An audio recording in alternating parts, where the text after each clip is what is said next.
Hello, everybody, and welcome to the Paranormal Guyz. We have a great show lined up for you tonight. And for those of you wondering, yes, there will also be some paranormal in this. Welcome, Wendell. Welcome. Welcome, Cheyenne. We miss you. I know you have to work. We're sorry. So let's get this out of the way real quick. WDJY, thank you for allowing us on your airwaves. We appreciate it. And also to Guyz Radio at guyzradio.com. We are live on the internet radio and Rainbow Radio. We appreciate your support. All right, let's see who I got hiding back here. I got the wonderful and beautiful and talented Aaron. And then the wonderful and beautiful, she'd probably kick my ass, Amanda. So. Hey, guys. She would. Evening, Ken. All right. We have, yes, yay, porn. We have a great guest lined up for tonight. We talked a lot back and forth through chat about the show. And he's like, I have all kinds of paranormal stories too. And I'm like, that's cool, but you got a book. So the book is called Filthy. And the author of the book is called Vic Lagina. And I am pronouncing it correctly there. Mr. Lagina, how are you, sir? Good evening, everyone. How are you? Hey, good. How's it going? Wonderful, wonderful. So yeah, live. I love live. I have to just, watch my mouth. It's gonna be hard, but I will do it. Yeah, well, the girls will keep you in line, and I got a button here somewhere, but I'll be damned if I know how to use it. So you won't need it. I'll be good. I'll be good. Vic, I will not keep you in line. I will encourage. Those two I'm gonna watch. Nice. So Vic, you've been in the porn industry for, I won't say your whole life, but a good portion of your life. Yeah, 20 years. I started in April of 2002, and I kind of say I wrapped up around April of 2022 when I was pretty much done with everything. I pretty much nuked the bridge when I left porn because I really didn't want to go back to it at all. And with the book, I was very honest and straightforward, and probably pissed a lot of people off, at least those who have read it. So yeah, we could talk about whatever, and I'm happy to. Wow. Well, you didn't start out intending to go into porn. You had another career path ahead. I mean, most young men would like to go into that in some way or fashion, but yeah, my degrees, I have 2 degrees in TV and film production, which is too many anyways. But I basically always loved movies as a kid. And when it came time, I went to undergrad at Syracuse University, and I was undecided. My freshman year, I decided, okay, let's try the TV and film production. And Syracuse has a really good school called the Newhouse School, and I had a good enough GPA, and I got into it. So it was fun. After that, I moved to Florida to thaw out because Syracuse is just so damn cold, and was working as a production assistant for a corporate and commercial video company. And I started as a PA, then worked my way up to an editor and then a producer. All of these skills, which I put in use in a very dark and mischievous way years down the road. I always tell my boss, like he's like the Obi-Wan to my Darth Vader, because he kind of showed me how to run a legit business. So what got you started in it? Did you? So it always starts with a woman, doesn't it? When I was living in Florida, it was a comfortable lifestyle, but it wasn't fulfilling. I wanted to make TV shows, and I wanted to make movies, and I wanted to do all that stuff. So when I was doing a gig down in Jamaica, we had brought a bunch of models down, and I wound up hooking up with one of them. And then she said, I'm leaving Miami to go to LA. So maybe you should come with me. And I'm like, okay, I'll come with you. And so I did.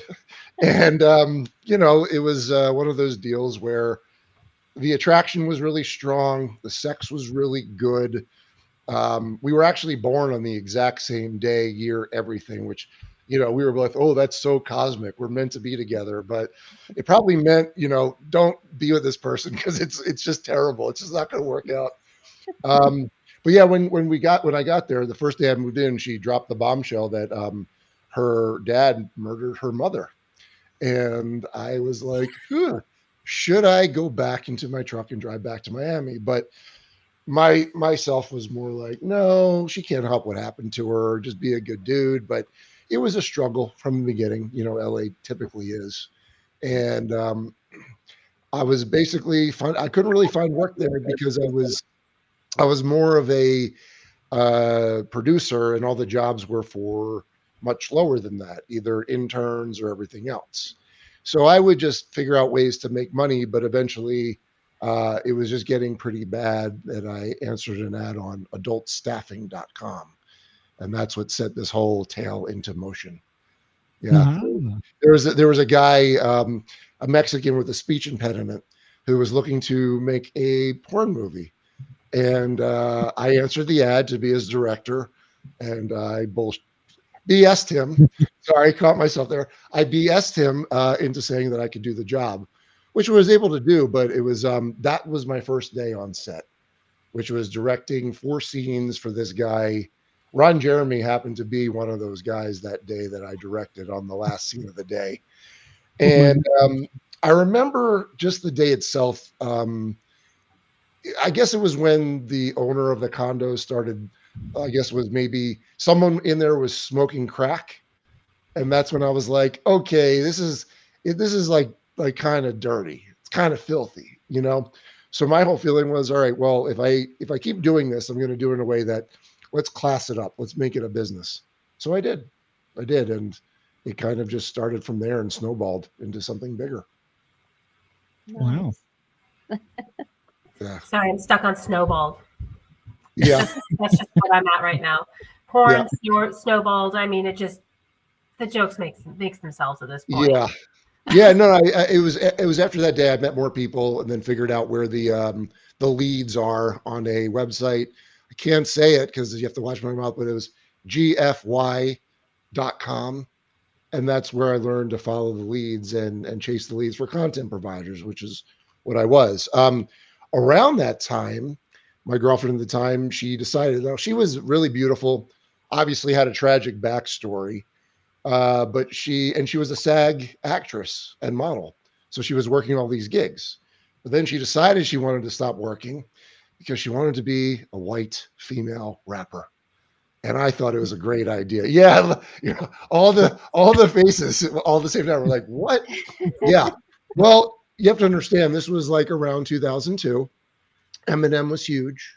They were looking for the feminem, is what they called her. And I looked at it like, okay, well, she's pretty. She's got the story, so she's got the street credibility, but can she rap? And she was actually okay, competent on the microphone. She could spit, as we called it. But I wound up funding her first demo on my credit cards, expecting this to be like, this is going to be the big haul. We're gonna do really well here. But then, what I realized, 20 years later, when we were in the pandemic and I was re-looking at videos of her that we had shot of her rapping, the one thing I just couldn't, I noticed at that point was she just wasn't very likable. You just saw her and you were just like, I don't like that person. You know how that is sometimes where you just don't get a good vibe. And she was roundly rejected by the Black community because they saw her. They're like, oh, hell no. Like that was pretty much it. So it didn't really go anywhere, but I was about $30,000 in debt. And that's when I went back to Florida because I knew that I had options in Florida. And we were both going to work and get back to LA. Well, she didn't work and I was working 2 jobs and she was basically, I was drowning. She was on my shoulders while I was drowning, kind of pushing me down. But what wound up happening was after she left me, because I was such an unbearable person to live with, that is when the business took off. This was around 2004 going to 2005. And I wound up getting myself out of credit card debt in 10 months. But then I had this boom in business. And the question was, where do we go next? Do we stop now? Or what's behind door number 2, Monty? And so I went behind door number 2. And around the time when I was in Florida was when I met the guys who would eventually become Brazzers. And they said, we are ready to level up. But when we were in Florida, the talent wasn't as professional as you would find on the West Coast. So they said, if you can tap into that market, we will keep you very busy. So I pulled up stakes and bought a house in Vegas, a house at the peak of the market, almost, in a house that I had no business buying. What wound up happening was these guys eventually became Brazzers, and they took over the entire porn business. Oh, yeah. Yeah. Wow. And you were their start. That's pretty cool. One of the guys, or I was one of their producers for sure, but I was their workhorse and they kept me very busy. And so when I got to Vegas, I hit the ground running with about $8,000 in my account in a house that was worth, I mean, the mortgage alone was about, probably 2 to 3 times, or let's just say that the mortgage was about $4,000 or $5,000 a month, and I had about $8,000 in the bank. So it didn't add up. The truth is that I shouldn't have bought this house, or I shouldn't have been able to buy this house. But that was the time when everyone was giving away these mortgages, and I should have lost this house. But fortunately, I had a job that was paying well and keeping me very busy. Were you using the house as part of your business at that point? Yes, that was the whole point. They wanted to shoot, and we had to find a house that was that we could change up the looks and do everything. And for about 15 months straight, I was shooting here. I had a back casita, which was my studio, where we had bought doctor's tables and student desks and doing all these things. Like, can I say tits? Is that okay? Tits is okay. Well, yeah. When they started launching Big Tits at work and Big Tits at school, having that studio in my house was worth it. But then, shooting porn in your house, it could get gross at times, like when you buy when you grab a handle that has lube all over it. Right. Yeah. You're like, okay, this is gross. And then the worst is when you're sitting on a toilet that has someone's oiled up butt cheeks that were sitting on it. Yeah. You sit on that. You're like, okay, maybe it's time to get the porn out of my house. But for 15 months, I was shooting here about 8 shoots a week. And it was very busy around that time, but it blew up. They became a household name. Yeah. Wow. Is it the house you're still in, or? Yes. Okay. Yes. Yeah. No. Fortunately, the business was good enough where enough of my quick snap decisions I was able to solve the problems because I was making money, and I was able to pay my way out of it. Fortunately, but the business, it changed over time. Went through 3 different ownerships when I was there. Some of them had more respect for their producers than others. That was lost by 3rd ownership. And that's where I think, towards the end, that's where I was like really drained and done after 16 years in Vegas, working for people who turned out to be scum, to be honest with you. I don't know if you know much about Pornhub or the people who ran it, but there's a whole book called Takedown that I read, and it filled in a lot of gaps of who I was working for at the towards the end. So the ending, I was okay to be done with it. Yeah. Yeah. That's understandable. I mean, you get burnt out doing anything, Yeah. I was just burned out not only from the porn business, but production in general. I mean, production is a young person's game, and it's already chaos. Now you throw sex on top of it and trying to, do all the things that the company is asking you to do, all the ridiculousness on top of, oh yeah, 2 people have to have sex now. Sometimes 2 people, sometimes 3, 4, 5, 6. It just didn't matter, but chaos. Yeah. But I was good at it. I was good at managing the chaos. Yeah. But after a while, it was just not worth it anymore.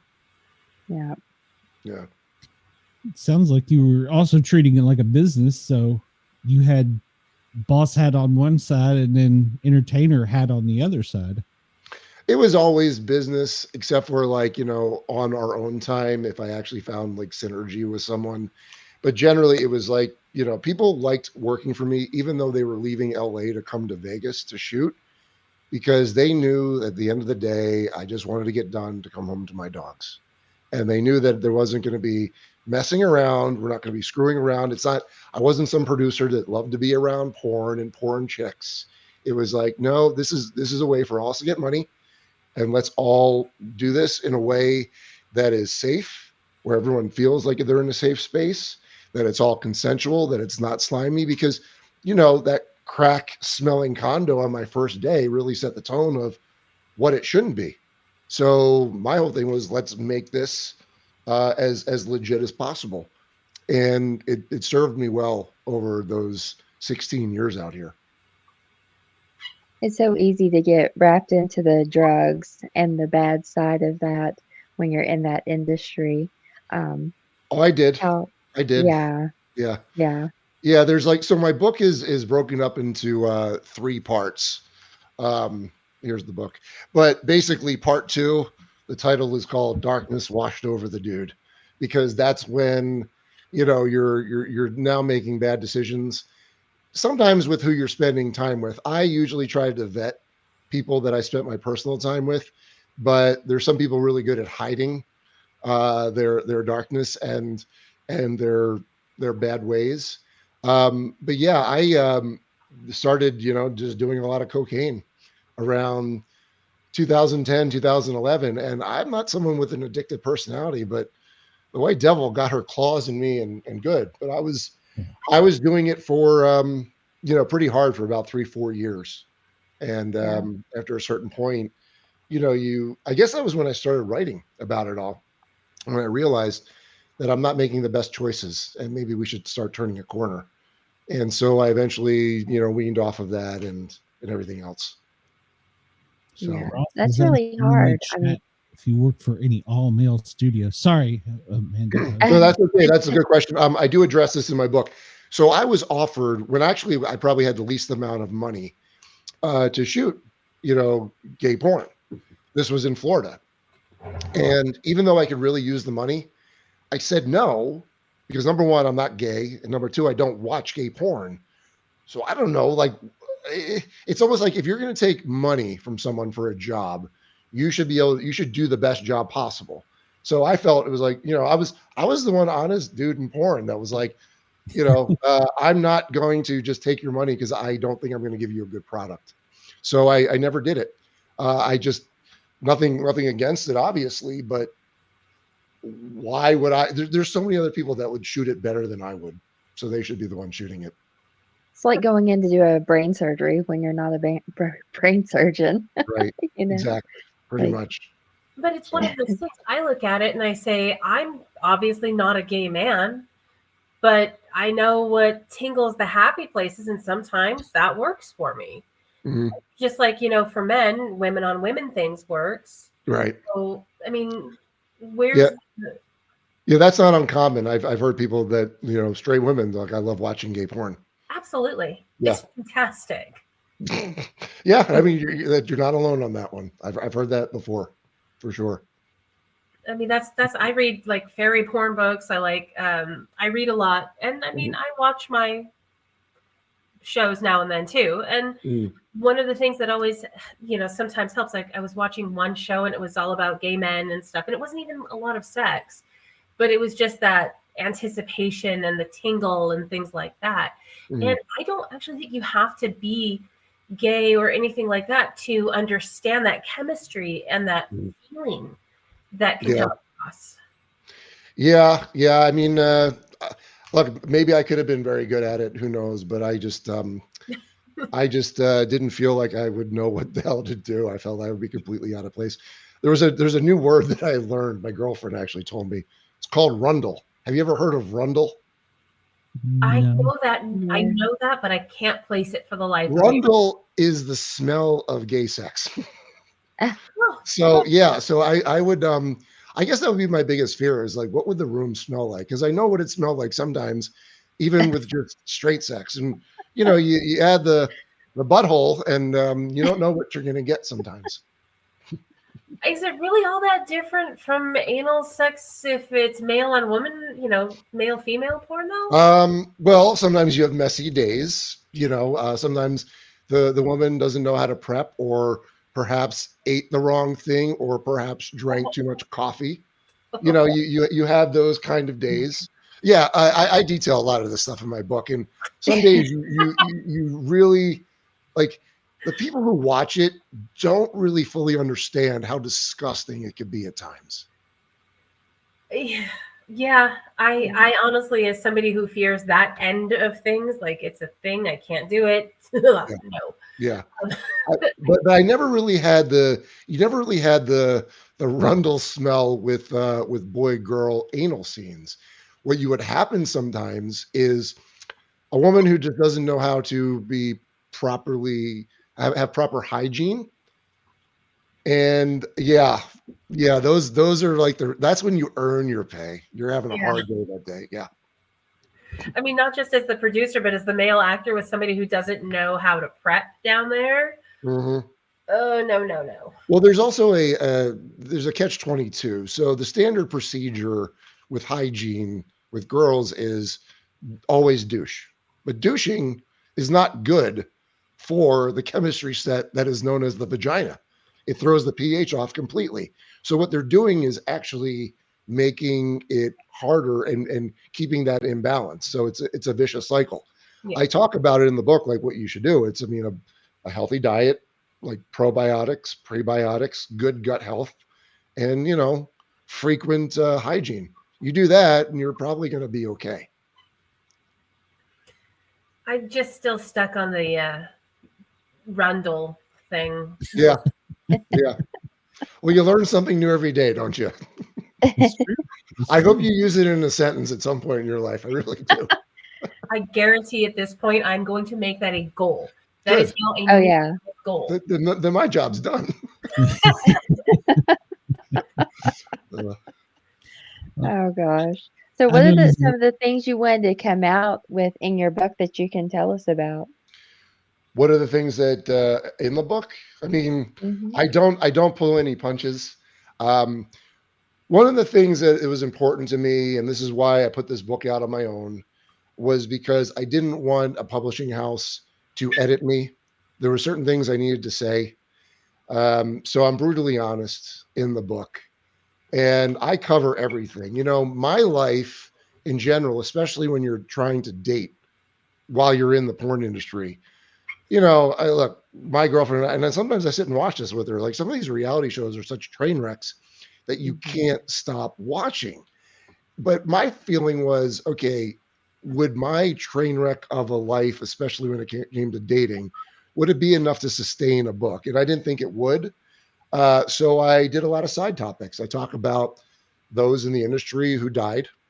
I talk about, there's 9 lessons of Vic Lagina's School of Porn. That basically, if you want to know, if you're a performer and you want to know, or you're a performer wanting to go into the business, read those 9 chapters, because it'll inform you on how to conduct yourself, how to deal with hygiene, how to deal with the fact that, you're going to be dealing with a lot of people who are going to judge you. And, I had so many people ask me, how do I get into porn? I'm like, sit down, have a seat. And I literally take them through it. Because I asked them, I said, are you okay knowing that you'll probably at some point get an STD, whether it's gonorrhea or chlamydia? There was, even recently, they had to start doing swabs of the throat and the anus because things linger there too, and it doesn't get detected in a urine test. Yeah. So, and I would say you're likely going to at least be exposed to, maybe even contract herpes. And they'd be like, you don't test for herpes? They're like, no. Well, why not? Because probably there wouldn't be anyone left in the talent pool. I mean, that's just the reality of it. Herpes is in a lot of people's bodies as it is. So when it comes to the book, I just, I really wanted just to be honest and write really impactfully. And you can't do that if you have an editor saying, you have to change this or change that. Right. So there's a lot in the book.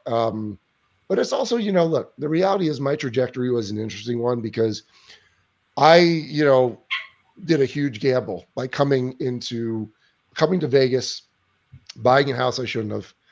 By all accounts, I mean, I really should have crashed and burned and probably have really bad credit right now.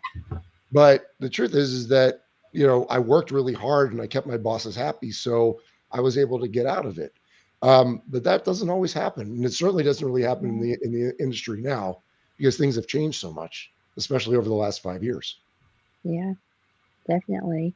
Yeah. Do you talk about your family in the book? What your family thought about you doing this? Sure. So when I mentioned to my father, this is when I was, struggling in LA.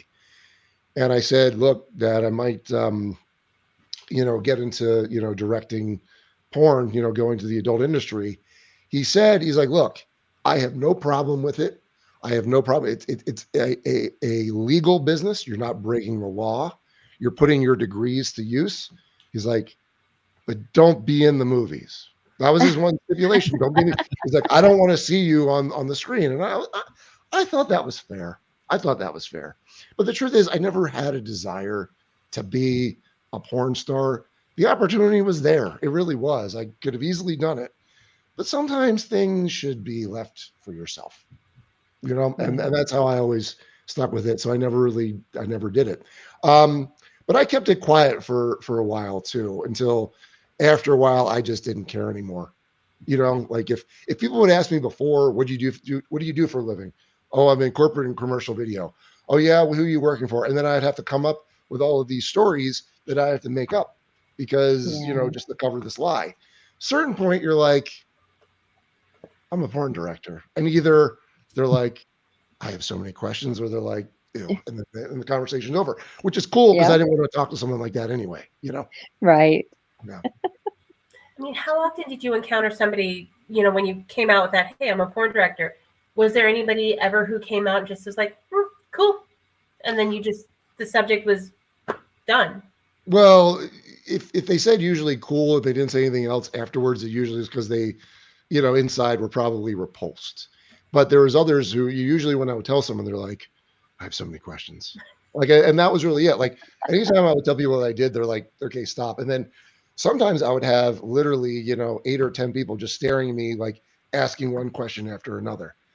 And that got me to the point where I might as well release a book about it. And then if they have questions, scan the QR code, buy this, read it. It'll tell you everything you want to know.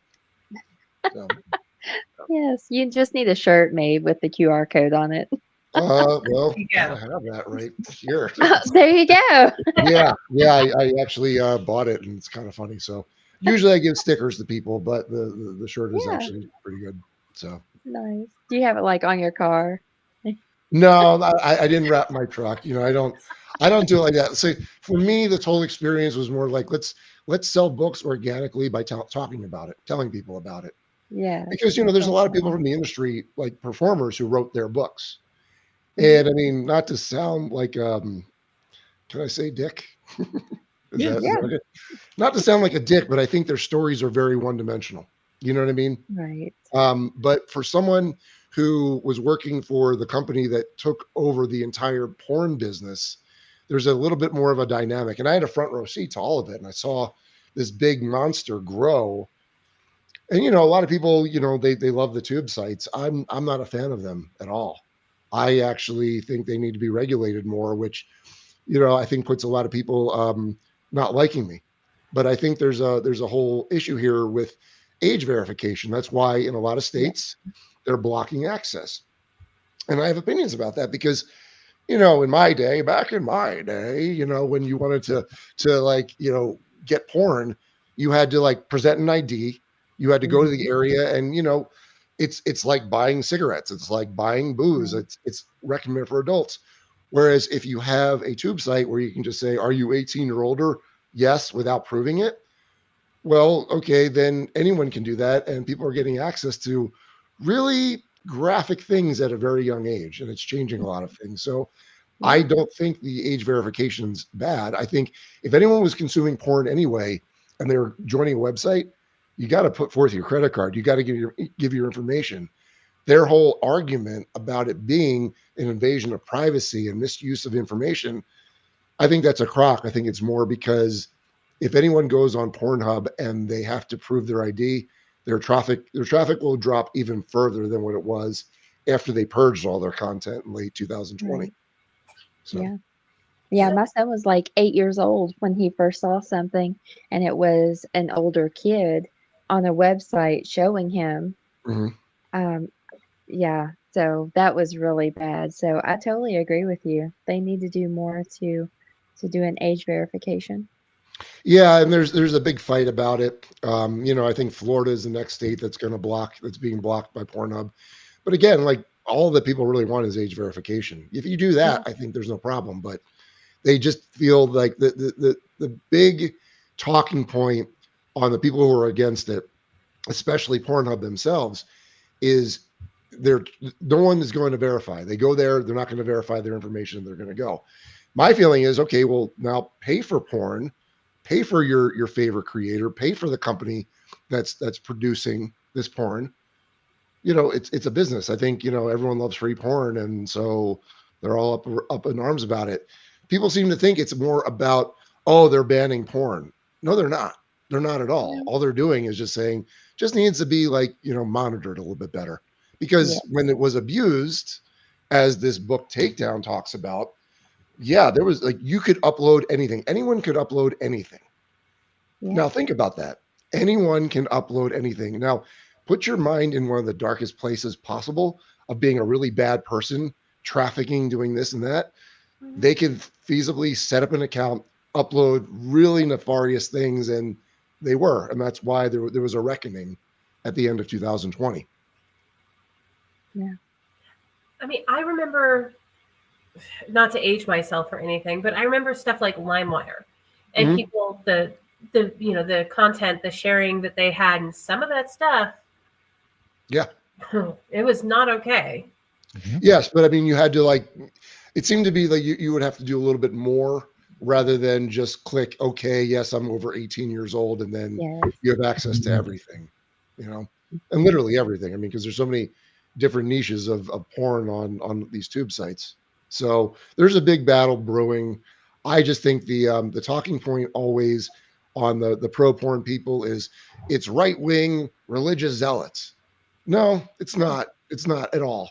It's really just people who are against trafficking or against revenge porn, and also want to be sure that their kids aren't watching things that are really going to affect their psyche. Yeah. I remember in college, I actually did a debate. I had a team debate about the benefits of porn. And, it became a whole thing. And there were sections of the group that I was in that hated the idea. But eventually when we started going through the psychological benefits, the relationship benefits of being able to watch something like that together, the openness and things like that, there's a lot of benefits to that industry. Yes, there's some really shady practices and there's some really bad things, but it's not just the religious right-wing zealots. It's a lot of people who just don't understand that there's a lot of pluses to it as well, and they're not seeing the benefits that exist. Yeah, one of my good friends was always bugging me for my password for Brazzers so him and his wife could make love to Brazzers. And I was like, hey, if there's not proof that this is actually used for a healthy, positive thing, I'm literally one step away from that message that you can actually use it for good. So, yeah. If somebody comes out and says, hey, porn, if somebody like you were to say, porn is good. It's not, if it's done the right way, it's age protected, age verified, and all of that. It has its benefits. Sure.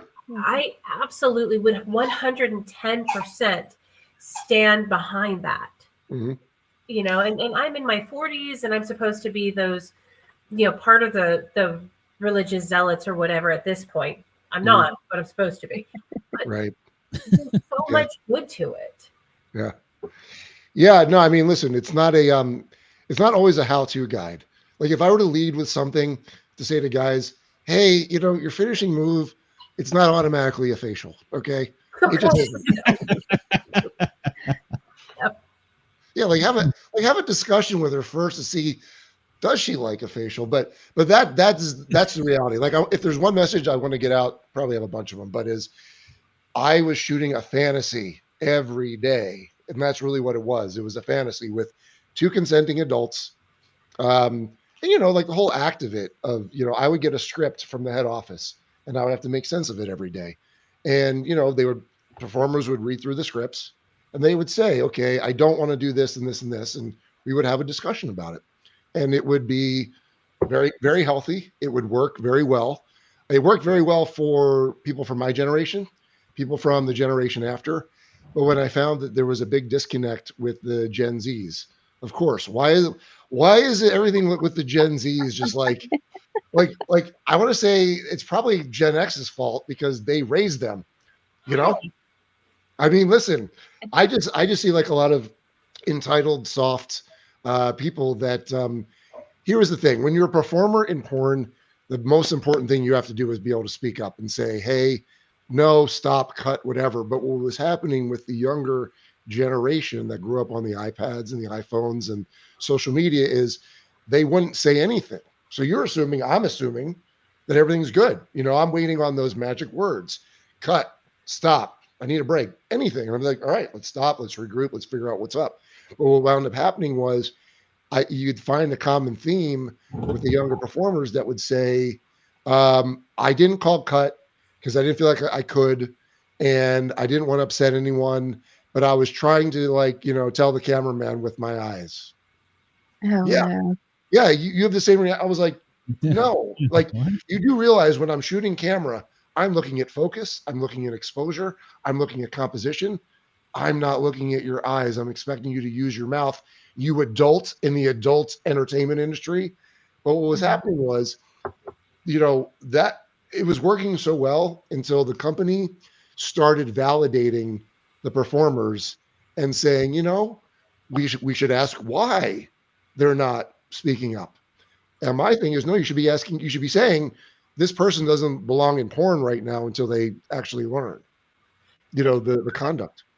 Part of it is there's honestly, having raised Gen Z and others, part of it is they're so litigious. They'll look for almost anything to get to that point. Yeah. Oh no, you are responsible. You should be able to see what's on my face, with the exception of can I say jizz? Jizz. Yeah. No, like the rules no longer made sense to me, and that's where I was like, it's been great. I've made enough money. I've made enough moves that when the time was to be done with this, I would be okay with walking away and not looking back. If I wanted to go back, I could, but I just wouldn't feel comfortable doing it because, the mental health of some of these individuals is very questionable. So you're asking them to have sex on camera. That's like holding a bomb in your hand, like a time bomb that could go off at any moment. So that's where I was like, I think I'm done. And I'm glad because I probably might not still be here with, all the drugs I was doing that could be laced with fentanyl, and that in some ways I look at it like COVID was the catalyst which ushered me out of the business. And I'm grateful for it because if I kept going, I don't know if I'd still be here. I mean, that's the honest truth. And that's one of those questions I was going to ask you. How did COVID impact what you did? I mean, for the rest of us, we couldn't even use the toilet without face mask and body suits and stuff. How did that impact you? So my last shoot for Brazzers was on March 13th, 2020, when you're starting to hear there's a virus going around and, we're going to have to shut down and everything else. And shutdowns in the industry were normal because sometimes someone would have a HIV positive test. And so you would have a moratorium on production. So I was used to all that. The virus part was a little bit different, but it was more what was happening because everyone was locked down. So, you start having the performers platforms like OnlyFans and all the other ones. And that kind of leveled the playing field. But when everyone was shut down and everyone was home, that's when the creators of OnlyFans really saw a spike in their memberships because everyone was home, watching porn. That's really what it was. I mean, Pornhub too. They had, huge traffic boosts during all of that. But what wound up happening was you have now a creator who's like, wow, I can just shoot my own stuff with my partner and make most of the money. Why on earth am I shooting company porn? And so then you have, those who are still wanting to shoot, they're not the top stars. They're not the great performers. They're just people willing to shoot. So you're getting a degradation in quality. Like I'll say it right now, Browser sucks now. Sucks because it's not what it was. It's not what it used to be. So I look at it. I'm like, you're dealing with sometimes, they have some of the top performers because they put them under contract. But for the most part, you've got a lot of younger performers that don't know how to perform, that are green, that might have a big following. It wasn't about the whole act of being a strong performer. That used to be something that people aspired to be who were in the porn industry. Now it's just a bunch of influencers that are willing to play with a penis on camera. And so the talent pool like really swelled up. So that's where it was. But when it came to shooting during COVID, I mean, they figured it out. They did, the COVID testing and doing all that and more frequent testing and everything else too.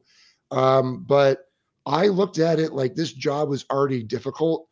I don't want to deal with a situation where now you're dealing with even more insane testing and now you're dealing with very fragile performers.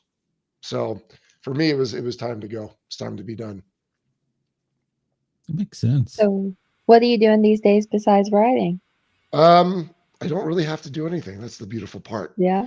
So my thing was I didn't get married and I didn't reproduce, which was able to me to leapfrog into retirement a lot earlier.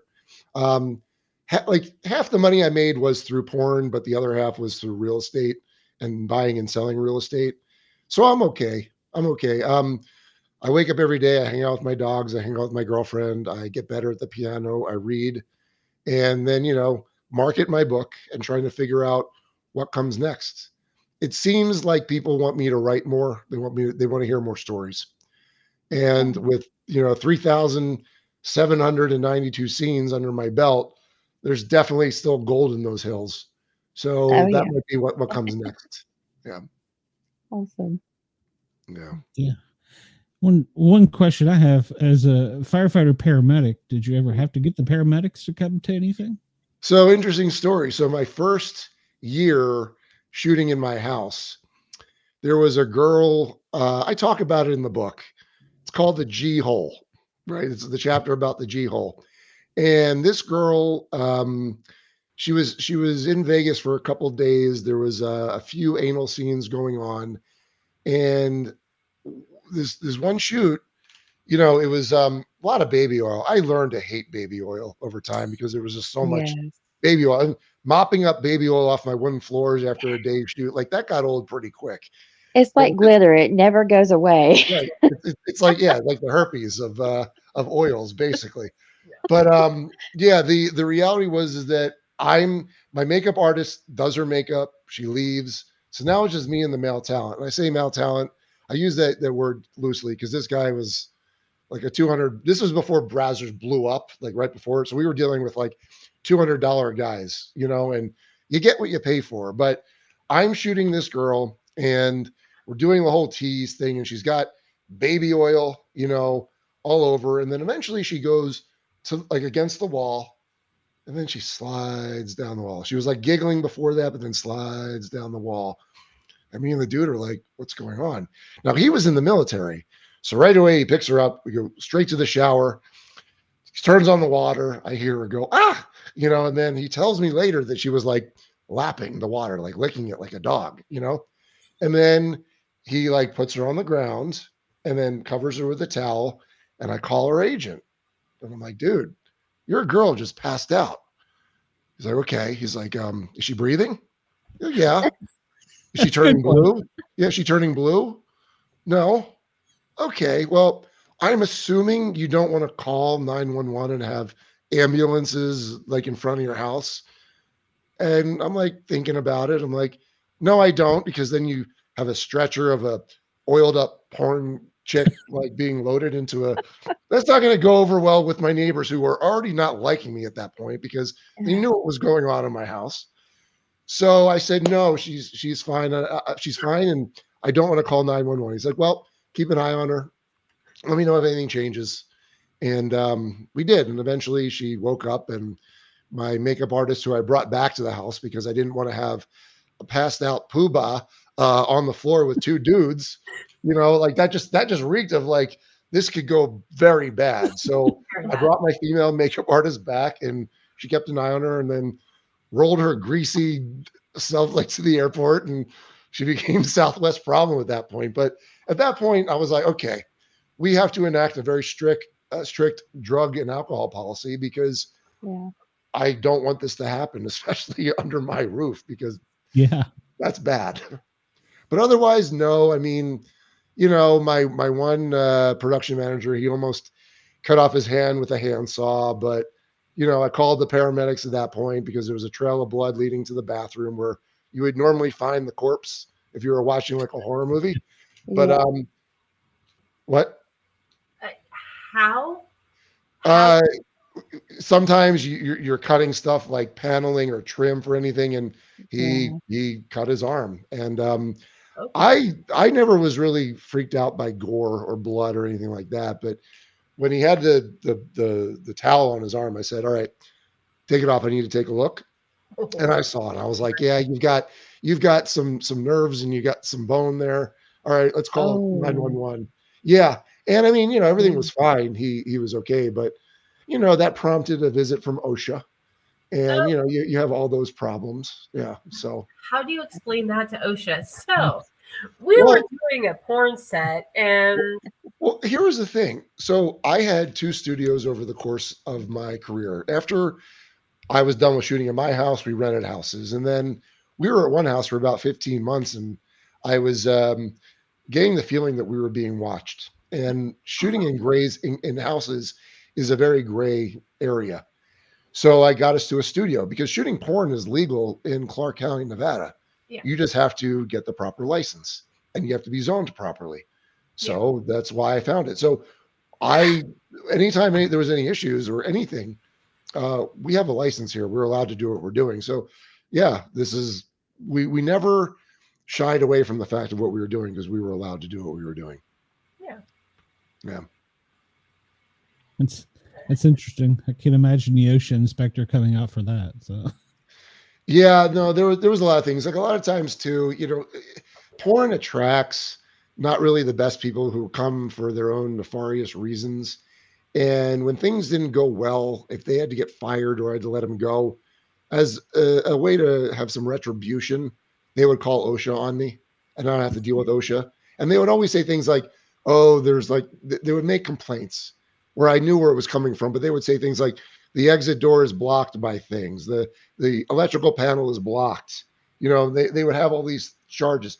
What wound up I got dinged with was the first studio was used previously for monitoring progressive slots at a casino. So there were a lot of electrical sockets. Well, they nailed me for the very serious, very dangerous crime of not having a wall plate on one of the outlets and having something plugged into it. Yeah, that cost me $3,000 right there. But yeah, they find a reason to when they come out to justify themselves. A wall plate is like $6. Like, just let me buy the wall plate. Yeah, no. That's how it always went. And I had 2 employees who called OSHA on me, and every time they would find something that had to do with the wall plates. Every time. Oh my god! Because there were so many of them. I would have started checking every single wall plate. Well, I mean, literally, there was like 500 to 600 of them throughout the entire studio. I mean, this was a 16,000 square foot facility that had a lot of outlets. And when you're changing the color of walls all the time, those plates break. And even though I said, let's have plates on hand, we were stretched so thin because we were always so busy that, a wall plate would not get replaced. Do you think they would just go take one off and then call them after the fact? I don't think so, because usually, they would, what I would do is like, I would tell my employees, okay, we know the problem areas, go in the back of the studio, fix those while they're in the front of the studio and going around. So they weren't able to nail that. I got nailed twice by wall plates. I mean, out of all things, like we're shooting condomless porn, yet they're Right? nailing me for wall plates. That's Yeah. crazy. Yeah, just another thing you have to deal with. I mean, I'll be honest. I've dealt with OSHA before, construction industry, and they are rough. They will mark you down for anything at all.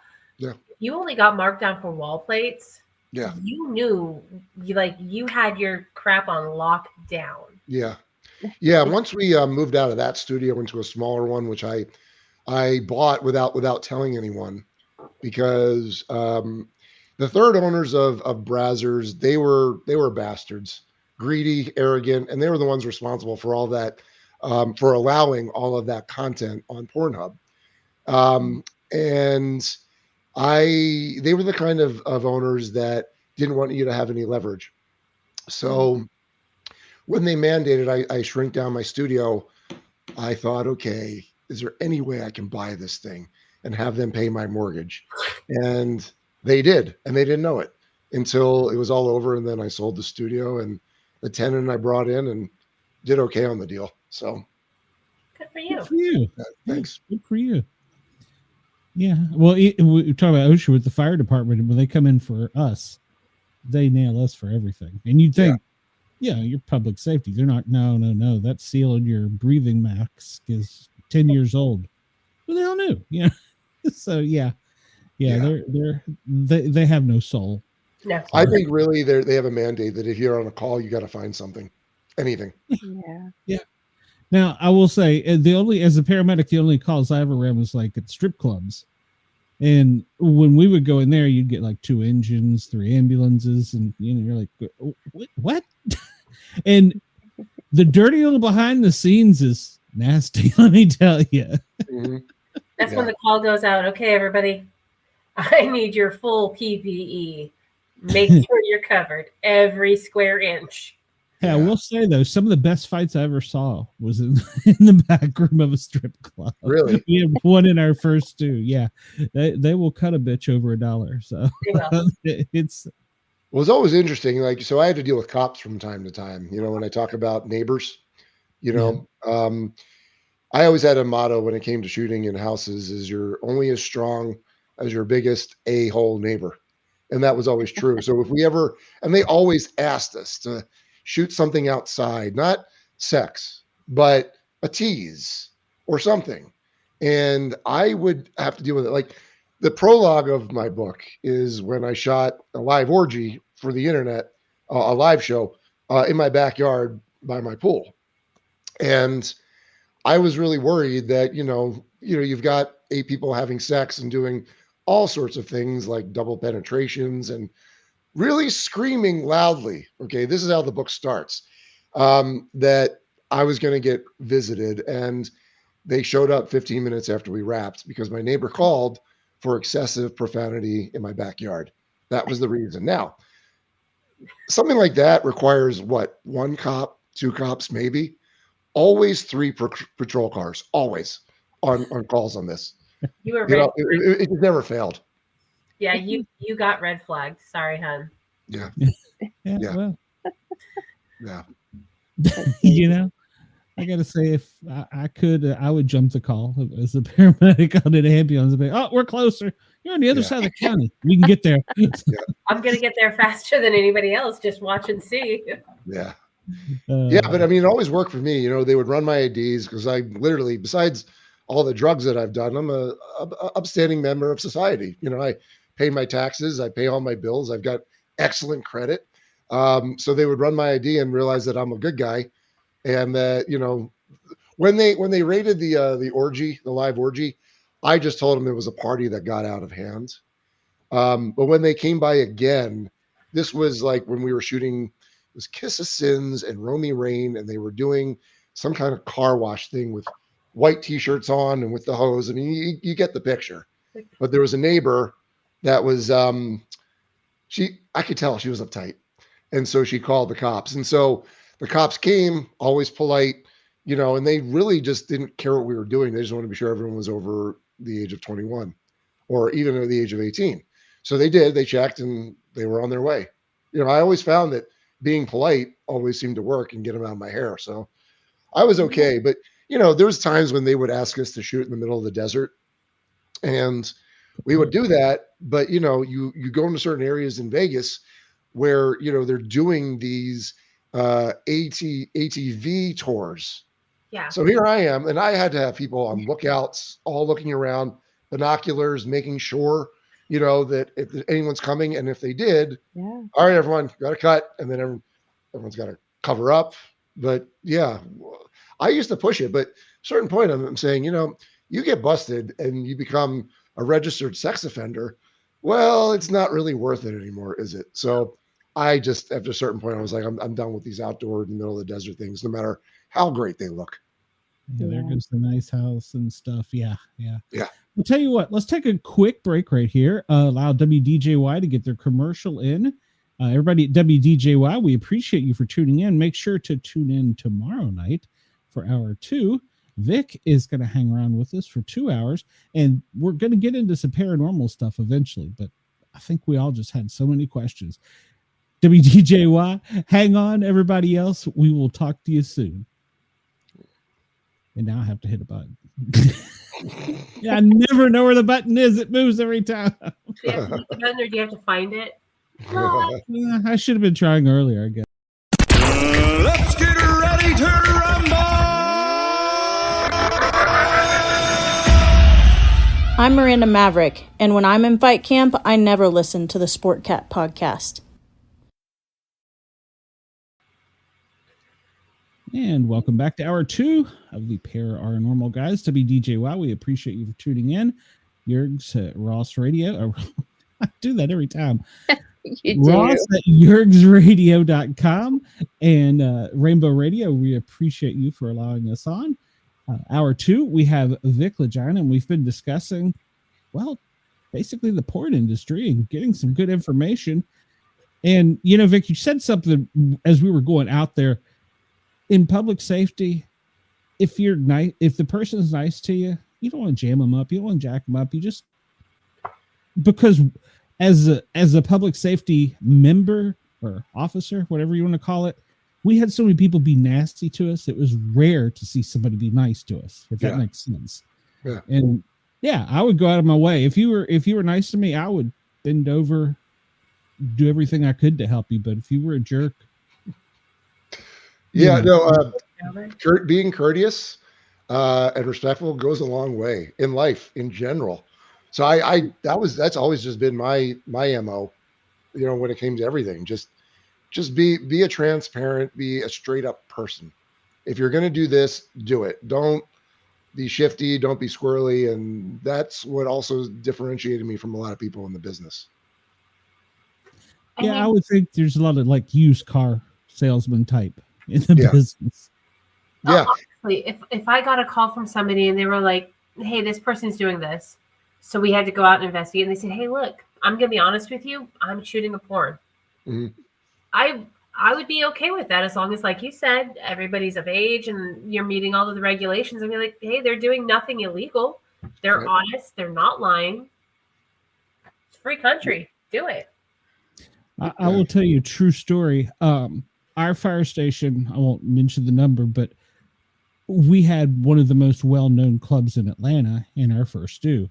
So pretty much almost every weekend we'd end up out there for something. And we went out on a structure fire, and we were gone for several hours.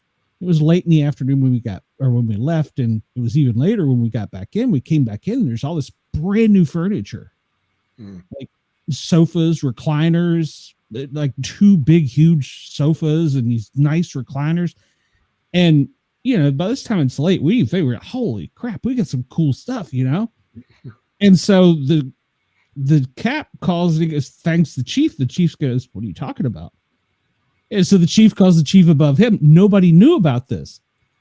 Turned out there was a note on the front door. We never go in the front door at the fire station from the strip club.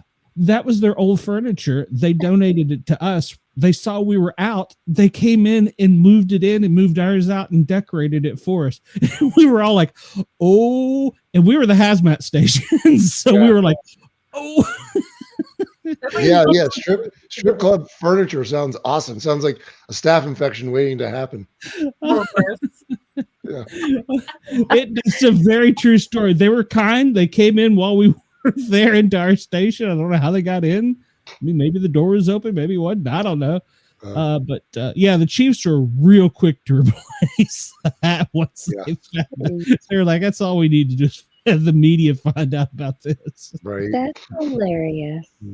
But they were trying to be nice because it wasn't that old. It was barely broken in, I guess you could say. Running a black light on that wouldn't have left too many signs of remnants, DNA. No. And like I said, we were the hazmat team, so we were like, oh, we really know what's going on. Smart. I got a staph infection once. It's not pleasant. And it was a common thing actually in the porn industry when I first got into it. I'd see like a sore on someone, sometime on a butt cheek or a leg.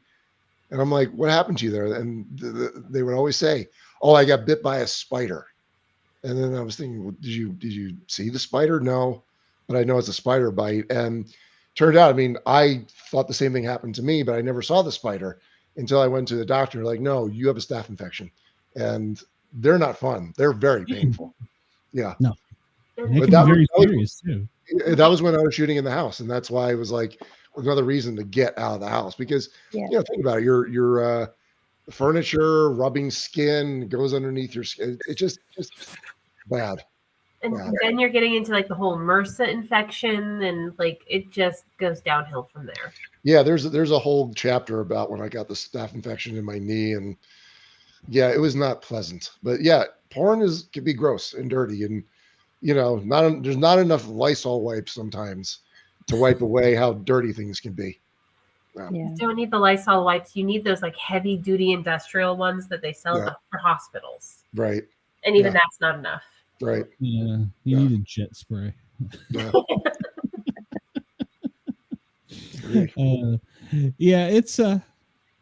Well, I also have been, I'm a sports fan and I've been a paramedic on several different type of sports and they're nasty too. The impacts with each other, they will pee each other. Sports is a nasty thing too. And I always says it, I was like, this is going to be cool, but once it's full contact or something, it can get nasty. And I was like, ugh. So, well, it happens in MMA, happens in wrestling too. Staph infections are common in that end, but no. And then, here's the other thing too, when it comes to like, diseases and everything else. When I first got into the business, they only tested for 3 things every 30 days. Like that's how archaic it was until about 2011, 2012, when they started requiring 14-day tests and they were testing for about 7 or 8 things. But then what happened was once the talent pool swelled so much because of OnlyFans, that's when you start seeing new stuff. Not really new, but something different. Mycoplasma genitalium was the latest thing. Yeah. And, I asked my doctor about that. I said, is Amgen, is that on the rise? He's like, that's more of a European thing, but because there's, Europeans and shooting porn over there. And that became a whole thing where they had to start testing for MGen is what it was. There was also a time too, where people started giving ringworm to each other. Yeah. So I literally had to write emails to the agents. And I said, listen, because everyone was boarding on a plane to Vegas. I said, if your talent has ringworm, do not get on the plane, because if they show up with ringworm, I got to cancel the day, hit you with a kill fee. So let's not do it. But you literally had to tell this to people. Like you would think if you had ringworm, get it cured before you go back into the work pool, but not these people. Nope. Like sometimes the agent will say, oh, just throw some cover up on it. Yeah. And so it became this whole thing where they were like, we have to get this under control, or the health department is going to now intervene and shut us all down. So that was fun. Ringworm. Yeah. Which isn't a worm. It's a fungus. It's a fungus. Yeah, misnomer there. But yeah, that was a good time. But yeah, porn was pretty gross. Still is. Is there anything that would make you go back? No. I mean, here's the thing. If the truth is, a lot of people leave porn and then they go back to it. Because why? Because the money's good, it's quick.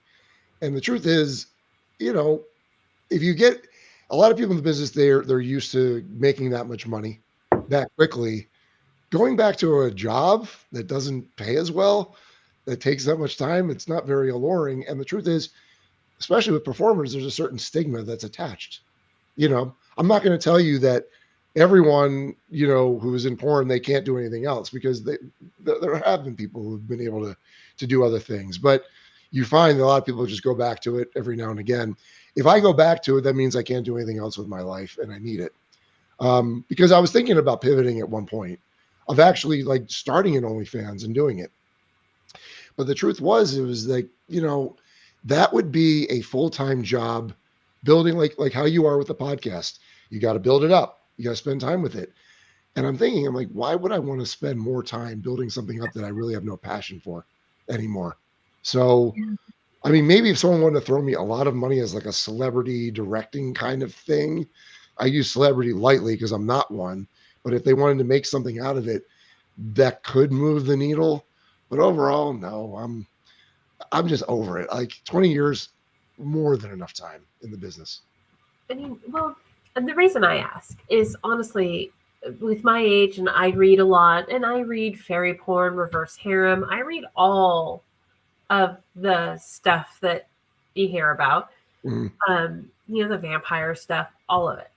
And, I look at it and I see that there are a lot of the women I know, they read it and it's their diddle material. And, that, I'm not talking like hardcore porn. I'm talking like going back to Spider Babe and was it the Bobbits. Yeah. Doing something like that, but base it around some of these amazing books that a lot of them are independent authors, and it's mental porn. So why not find a way to convert it?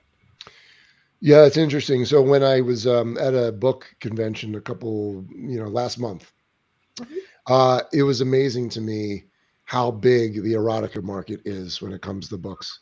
Yes. And that was the whole thing, because I was worried, me promoting this thing by myself, I found a lot of walls. Like, let's say I wanted to do an ad on Spotify for the audiobook. I would find they would not allow it because it was adult oriented. So I was really hitting some walls, but no, the consensus was at this convention was, yeah, there's a lot of money there. But for me, I think if I were to write it, like, I don't even know if I could write like that. I could shoot it, but writing it, different story. I don't know if I'd be able to do it. Plus, like, my whole thing was I didn't want my book to be that. I wanted it to be, let's focus on the weird and awkward, the bizarre.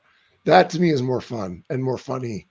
So that's what I leaned on. That's why I think if there's more, I'll probably wind up doing something along those lines, which is, just talking about what went on this day on set and just write like a bunch of essays all the way through, because I think that's what people really want to hear.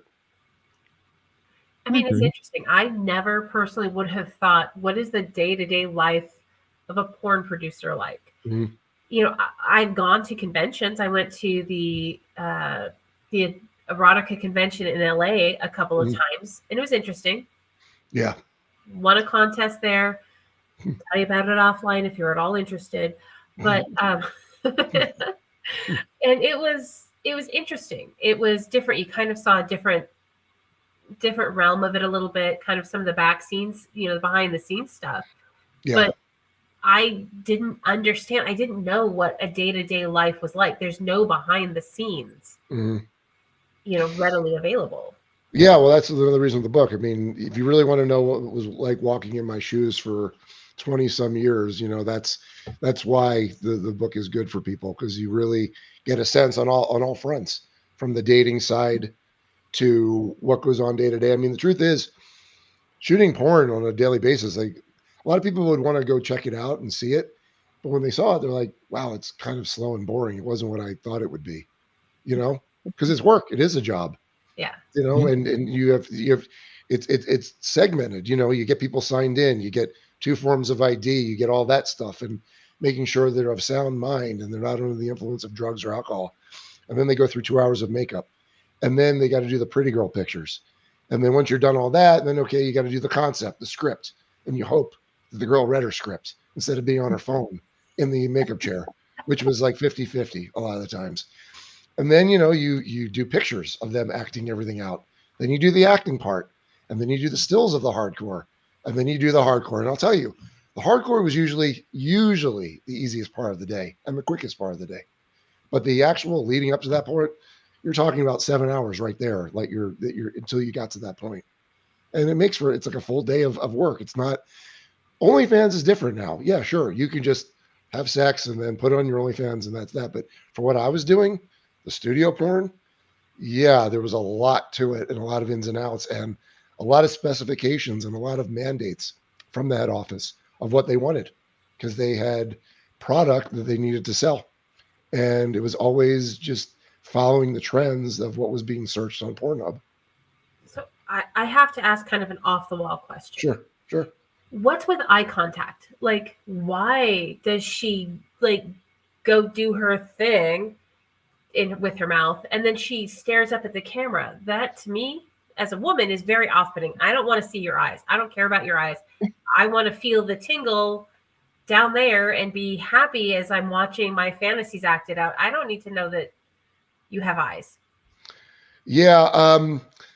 I guess it depends on what it is. You're dealing with like the POV side of things, and that kind of puts the viewer as the male talent. So the eye contact is important.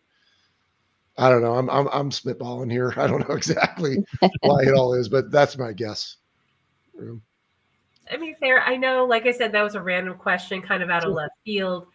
And for me, that's a turnoff. Like if I'm watching porn and I see some girl going to town on a guy's, mm-hmm. I don't need her to turn around and make eye contact. And maybe that's okay. So he, up in the middle, says that's a guy thing. It's a thing for men. Mm-hmm. Where do you pivot then? Where do you find the porn for women? Because that's not a woman shot. That is not something that's, and no women I've ever talked to has said, I want to see some chick staring me in the eyes while she's going down on a guy. Right. Well, I think it's interesting now as you find that there's a lot more female directors and also directors who are also performers. So female performers. So maybe they're the ones that are shooting the porn that women want to see. Happens for a lot of the big companies. It's a good point. For it. Well, did any of this affect you? I mean, not just sexually, like with your relationships or anything like that, but psychologically. Sure. Well, the thing that I was trying to figure out is, besides, the I guess the energy effect of cocaine, why was I doing it? Because we were busy. Like around the time I started really doing a lot of coke, it was we were outputting 25 to 30 shoots a month. So I mean, we'd be knocking out like a couple a day, and I would have multiple crews. And maybe I should have taken Adderall instead of just blowing lines all the time. But what I really figured out was, and this was when I was writing the book, especially when I focused on those who died, and then reading up on them and why they died and how they died, and reading their obituaries, the one common denominator I found in all of them was there was a lot of pain. And they were in a lot of pain. And for me, I always felt people's energy. Walk into a room, you see someone, you can kind of get an idea, how they are. But what I didn't realize was I was feeling and absorbing a lot of their negative, dark energy. So what was happening? Do more coke, you don't feel that. So in that sense, it did affect me. Relationship wise, Well, you know, I was relegated for a while of dating those within the industry, and that you have mixed results. You know, I got engaged to someone I had shot. She was only in the business for about 6 weeks, but she was a broken soul, and I had felt that because of my life choice in being a pornographer for a living, I would have to make concessions on who I dated because when I tried to date, we call them civilians, right? When I tried to date civilians, they were interested, but then I was kind of a novelty for them. So then you're like, okay, well, either you have a choice if you can be alone, and a lot of people have trouble being alone, or you say, okay, I'll date someone in my business in the hopes that they'll understand where I'm coming from. They understand my life, but they didn't. And it was just dealing with their problems and their addictions and everything else. So I was I was making concessions until that relationship, the engagement, because so many bad things happened during that one. That was the relationship that I compared to all other future, like all my future relationships were at the effect of that one in terms of I'm never going to allow this much dysfunction again. So I was never going to allow to get someone that close because, especially while I was in the porn industry, because I knew that it wasn't going to be something that was going to last because of the nature of the business. Some people in the porn industry made the relationships work. But for me, even though I was just a director and I wasn't performing in them, no woman with a good head on her shoulders would put up with that. So I was relegated to dating a lot of broken women until I just became comfortable being alone. And once you become comfortable being alone, you're not doing these things. And then something interesting happened. Once I was done with the industry and I walked away from it, and I'm writing and I'm processing and I'm healing. That's when I get a relationship that's actually like healthy and working out and we're great. And I don't think I could have done that while in the industry, you know? So things all just kind of worked out for me. Wasn't expecting to get a girlfriend this year, but she's living with me now and everything's good. So Hey, congrats. thank you. Thank you. I mean, you've talked a lot about loss and how you really felt the loss of some of these performers. Is there one in particular that's affected you more than any other? Yeah, and I talk about it in the book. It was I don't know if you're familiar with August Ames. Does that sound familiar? It's very familiar, yes. So August Ames, you know, when she got into the business, she was about 18 years old, Canadian girl, I think from Toronto, and you know, natural boobs. Kind of at the beginning, she had you know, bad skin that she was a little self conscious about, but she blew up to be like a big star. But what had happened was a director kind of sunk his claws into her, and she married him for the green card. So I would shoot her sometimes, and you know, sometimes it was great. We're you know all goofing around, making jokes while we're cut. Sometimes she was just strictly business. But what interesting had happened was she wound up like hanging herself in a park, and this was in December, I want to say, of 2017. 7 months before that, when I'm shooting her on a digital playground feature, you know, like I said before, it was always business, but at that point in time, she was making it known that she wanted to hang out.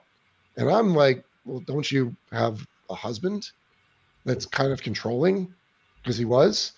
And her answer was, well, I might not be married forever. And I was like, okay. And then me and her got close and we were hanging out. And I remember I had a scene booked for her, like I think around that May, and it was canceled by her agent and her husband. It was a medical issue. They wouldn't really talk about it. But once me and her started hanging out, she like confided in me. She's like, yeah, that's when I tried to off myself. I said, okay. And I was like, well, how are you now? And she's like, I'm good. I'm seeing, you know, a therapist and I'm on my happy pills is what she called them.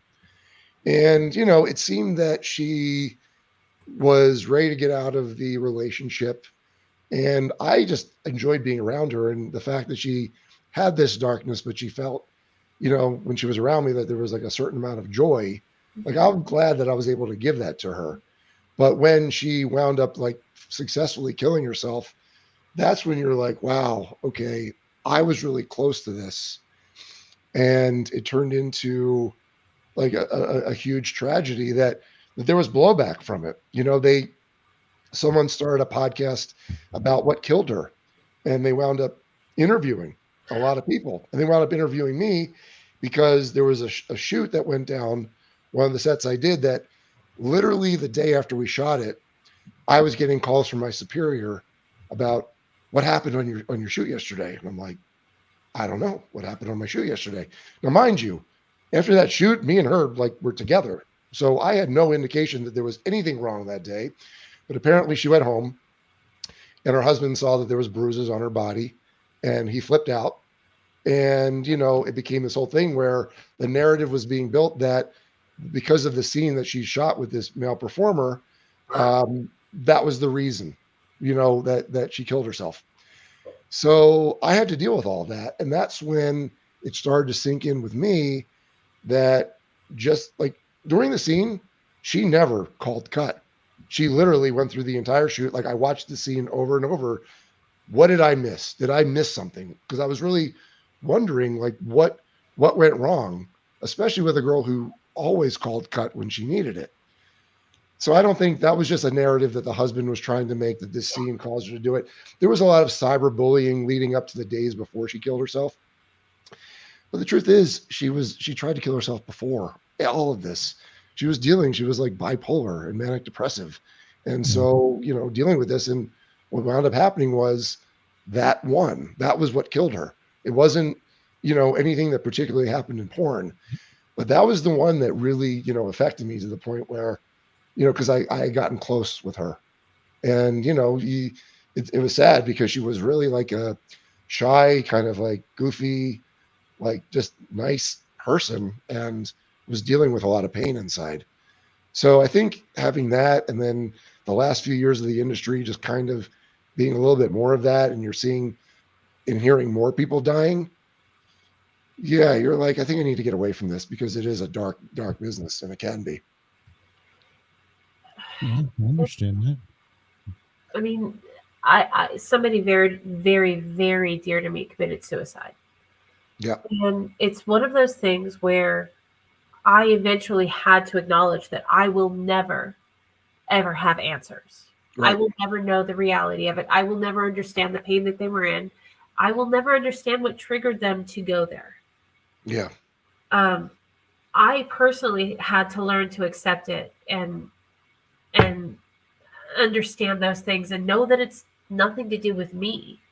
And that was somebody I was extremely close with, somebody I considered, a part of my family. And I just cannot imagine how it would feel to be somebody that you worked with and directed and all of these situations where you probably at some point in time, I'm going to be honest, felt like, is it something that I did? Is it something I directed? Is it my fault? Right. Those feelings must have been horrible for you, and I'm so sorry. Yeah, no, it was, and it was harder because people were creating a narrative of what caused her to do this. And when I'm dealing with the fact that there was one shoot on my set that apparently was one of the reasons, you're like, no, because you watch the footage over and over again, and you're like, you don't see anything. And I guess that's really was another reason why I had to leave, because there's a fine line between a performance and someone struggling internally, especially when they're not talking. Yeah. And when I couldn't see the difference anymore, like I could watch a scene and I'm like, is it a performance or is she really having a problem? And when you know that they were having a problem, but you can't see it, you're like, well, maybe I'm not the guy to do this anymore, because, you don't want this to keep happening. This year alone, there was a few deaths. There was overdoses. One woman, Cagney Lynn Carter, I had shot her a bunch of times, shotgun in the mouth, and that's how she ended it. Yeah. And I mean, you hear this stuff, and I started popping off on Twitter because I'm like, the thing that was happening with the porn industry is when someone dies, this is the standard procedure: article in AVN, quotes from people, Oh, she was so great. I'm going to miss her so much. She was so goofy. She was so this, so that. I'm thinking, where were you, before all this when she was in all this pain? Because that's like the standard thing. And they're not addressing that there's a bigger issue here. So, I mean, for your mainstream films, you have something like SAG, right? Mhm. Screen Right. Actors Guild. And it's kind of like a union, right? Right. Why? I mean, I understand with something like, OnlyFans, it's really hard because it's so much of it shot in home. But for studio produced Mhm. porn, why isn't something like SAG enforced? So there is a union. It's called APAG, I think, Association Performers Guild, whatever. It was created by by a performer. I want to say it started in 2017-ish. But there's a problem. It doesn't have any teeth because anyone who is in the porn industry gets paid by a company as an independent contractor, not Right. as an employee. So if they're not employees and not everyone's in this collective union, what remedy is there for something like this? Sure, they educate people of what they need to do, but no, it's more of a vanity project for this one performer. I don't think it does what it's supposed to do. Could they benefit from it? Sure.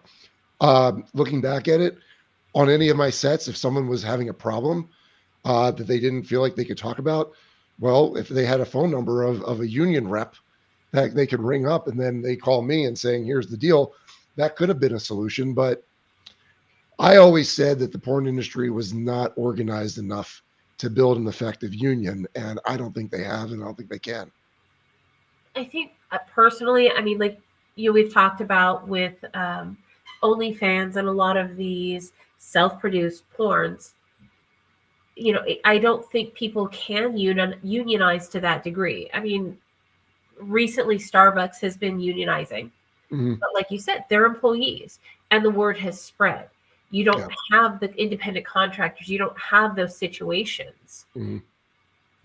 If you were in their shoes, what would you do? How would you spread the word about this kind of thing? I mean, there's obviously mental health issues, and there are a lot of resources available.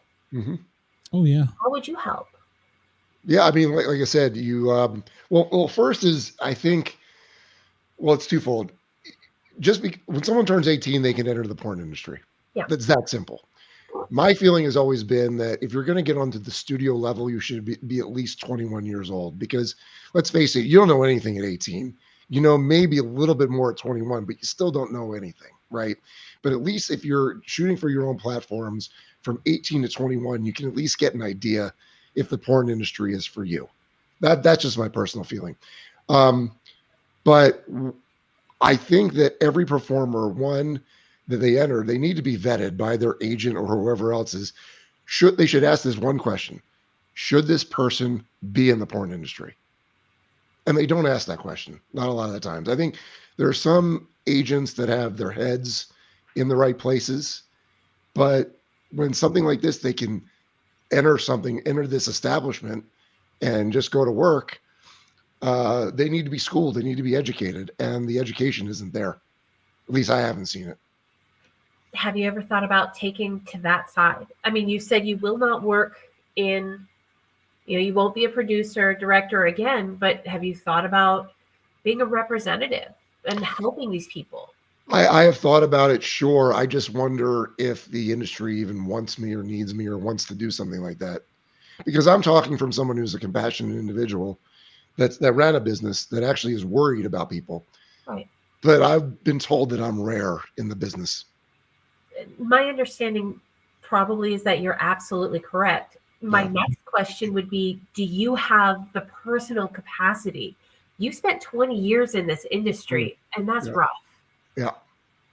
Are you able to would you be able to handle something like that after so long dealing with the production side of it? I think I could, because you know what? If someone called me and I can make a difference, at least giving them advice about just anything, entering the business, how to handle your money, making sure you have a good accountant, make sure you're set up as an entity so you can write off things. Like, I could go down a whole list of things that a new performer should know about what their agent's supposed to do, what their job is. I could do it all, and I would, if someone wanted to call me and say I need advice, would love to give it, no problem. I could do it. The question is does the porn industry want me or need a guy like me? You know, The question they need me, but do they want It's me? like a textbook. Yeah. I mean, I mean, seriously, you've already written a book. I mean, a Why not porn, textbook. Porn write a textbook. dummies book. Yeah, and I mean, I tell people read the 9 lessons of Vic Lagina School of Porn. If you like, just read those alone. That should be your material, your orientation material when you get into the porn business. But you're talking about, something that sounds so sensible and can be very easily organized in an industry that is disorganized and full of chaos True. and bad intentions on top of it. I mean, it's founded in bad intentions. I mean, let's be just completely honest. Mhm. It's founded in the idea of greed and money, and we can utilize these bodies to make money. That's what it is. And like I said a while ago, I think porn has huge benefits, but at its core, it's a very greedy industry. Mm-hmm. So who's really going to pay attention to the 18-year-old girl who's struggling, with gangbang scenes? And because, maybe this is like her 4th or 5th video and they want 5 men to do her. And it's really rough on her because she's from Iowa. Right. Yeah.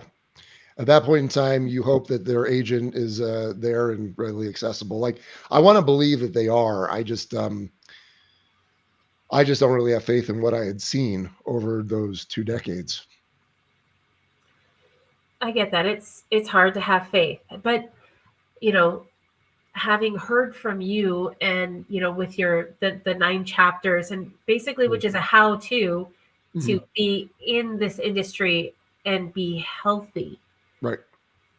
It's that gives me the idea of I hate to say this, but it gives me a little bit of hope that maybe people who enter this industry, if they take the time to read something from you, might actually take it as a business instead of a means to an end. This is an industry. I'm getting into it and view it from the business perspective. It can separate it and take care of themselves as well. Sure. I think the reality is, though, for every one performer that's business oriented, that want to actually create a brand and be a boss woman and really run this like a business, for every one of those, you've got about 10. They're like, oh, I'll make some money and have sex, and not really be someone that wants to do that. So how do you break through to those other 9? Because usually the one that's actually going in and wanting to create a business, they've got a good head on their shoulders and they're actually thinking about these things. But you're talking about a lot of them they're not thinking that far ahead. They're thinking more for what's happening right now. Yeah, today. Yeah. They're thinking about what lines their pockets and what lines their vagina instead of their future. Yes, it's true. It's a very true story. Very true. Yeah. All right, Vic. Well, we're going to ask you. Tell us some of your paranormal stuff. So, I mean, I believe a lot of different things. I mean, first of all, I think we're all existing in a simulation, So a lot of things in terms of like the things we can't explain, that's just the simulation directors just doing some weird stuff. But I am actually intrigued by things such as the paranormal, Secret of Skinwalker Ranch. Or do you watch it on History? Yes. Okay. Whatever's going on there. Okay. What do you think? Portals? Is that where we're at? Absolutely. Yeah. Portals. I believe a portal. Yes. Yeah. And what about Bigfoot? I have a theory that it's a interdimensional species that crosses over to different dimensions. Okay. We're on the same page about that one. All right. Ghosts. What do you think about that one? They exist. I don't know quite what they are. I don't know if it's somebody in between, if it's somebody that doesn't want to go to the next level, whether it's up or down or to another body, whatever. Yeah. So, yeah. So the closest thing I could talk to about paranormal, I never had any kind of direct contact or incidences, but So my grandfather, he died in 1990, but we would always go to Florida. He had a condo in Florida. I was actually living in that condo for a little bit when I lived in Florida, and I could he smoked a pipe, and every now and again you could just smell the pipe, and you're thinking, okay, maybe it's just remnants. But one of my ex-girlfriends, who was always big on the psychic readings and things like that, according to her, now mind you, I grew up Jewish, right? And but I never dated anyone who, oh, I did date one girl who was Jewish, but for the most part, all my girlfriends were non-Jews. Okay, and he was pretty much a religious Jew.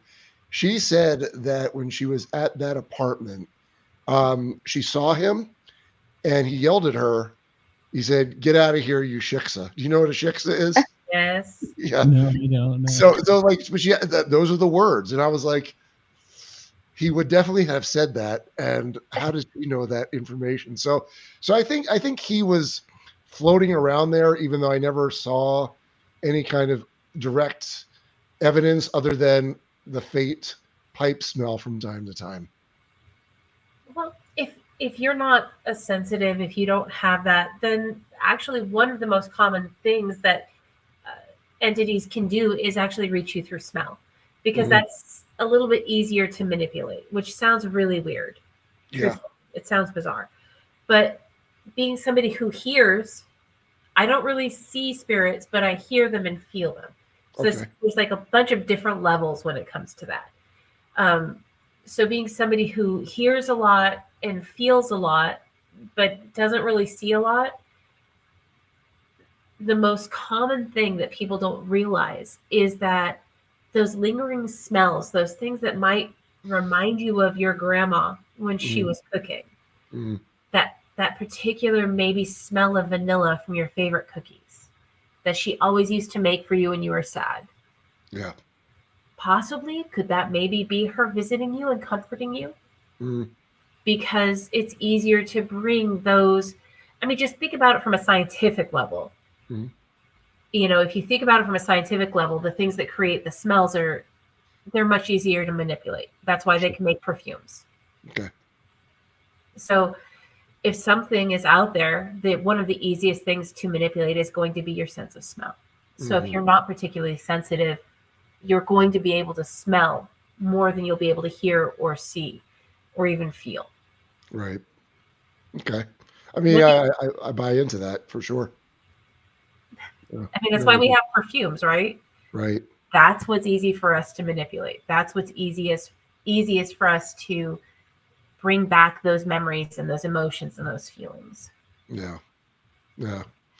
Trying to think what else too, like other paranormal things that have happened. I do remember, this was actually interesting. I was sleeping one time and I felt like someone screamed in my ear, woke me up, and I was like looking around. I was like, and I walked through my house. I was like, is someone in here?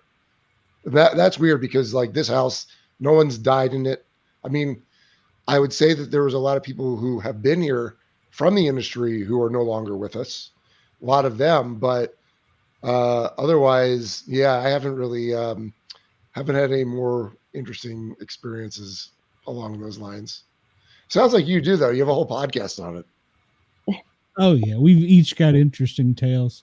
I was going to sleep one night and this voice in my ears, I'm cuddled up on my pillow, says into my ear in a whisper, and I can feel the breath, "She knows everything," is what the voice told me. Yeah, I come straight out of bed and I was like, okay, first off, who is she? What does she know? Wow. And who the hell are you? So yeah. Yeah, I mean, I did have an interesting experience. So I talk about it in my book. When my mother died when I was 15, and I was actually in Israel at the time of when it happened.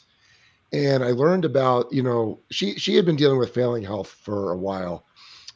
She had something called alpha-1 antitrypsin deficiency. And yeah, and she, at first wasn't allowed to drink any alcohol. And then she had to cut out salt. And then eventually, like, she was going to get a liver transplant because it affected her in the liver. Like some people, it affects lungs. Hers was the liver. Well, I went away on this trip and I found out literally the day before that, like, she was basically on death's door. And so I spent the entire night, just trying to imagine a life without my mother. But figured I went to sleep that night for a little bit.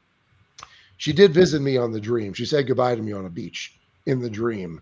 So I don't know if that was genuine or if it was something else. But then when I had the phone call with my father the next day, he confirmed that she was gone. So perhaps there was something going along with that. Like dreams are an interesting thing as well, because you always try to decipher, what does that dream mean? What exactly do you do? Where do you go when you're dreaming? What exactly is it, other than physically resting the brain and the body? But that was the closest I had to something like being touched by that. Yeah, I had something similar happen the other night. My brother actually had Alpha 1 and passed away last year, and his wife passed away the year before that from COVID. And I had a dream with them both in it the other night. And we're all very social people. So my brother was talking to someone. It was like we were sitting in a hospital waiting area. And he was talking to someone on his right and was sitting on my right. And then his wife was on my left. And when my brother passed away and we were cleaning everything out of their apartment, we realized that my sister-in-law had Down syndrome, or a little bit, but was functioning, high functioning and everything. And we found all these pamphlets where she had taken all the words from the pamphlets and written them in alphabetical order and everything. And I told her, I said, "We found your pamphlets. Did you know that you had this?" And she said, "They told me a long time ago, but I wanted to go on with a normal life and try to have babies like everybody else." Of course, they were never able to have children, but that was her answer to me. So I woke up the next day just in tears because I got to see her and talk to her in my dream. And yeah, I think that was very real, and she visited me. Yeah. Okay. I think that you're very, very lucky, both of you, to have had very pleasant dreams. Mhm. Until recently, I was staying in the house where my father passed. Mhm. And a few weeks after, I have horrible insomnia, so I sleep wherever I can. I'll be honest. I was having a really bad bout of insomnia. I got up and I went to go sleep on the couch.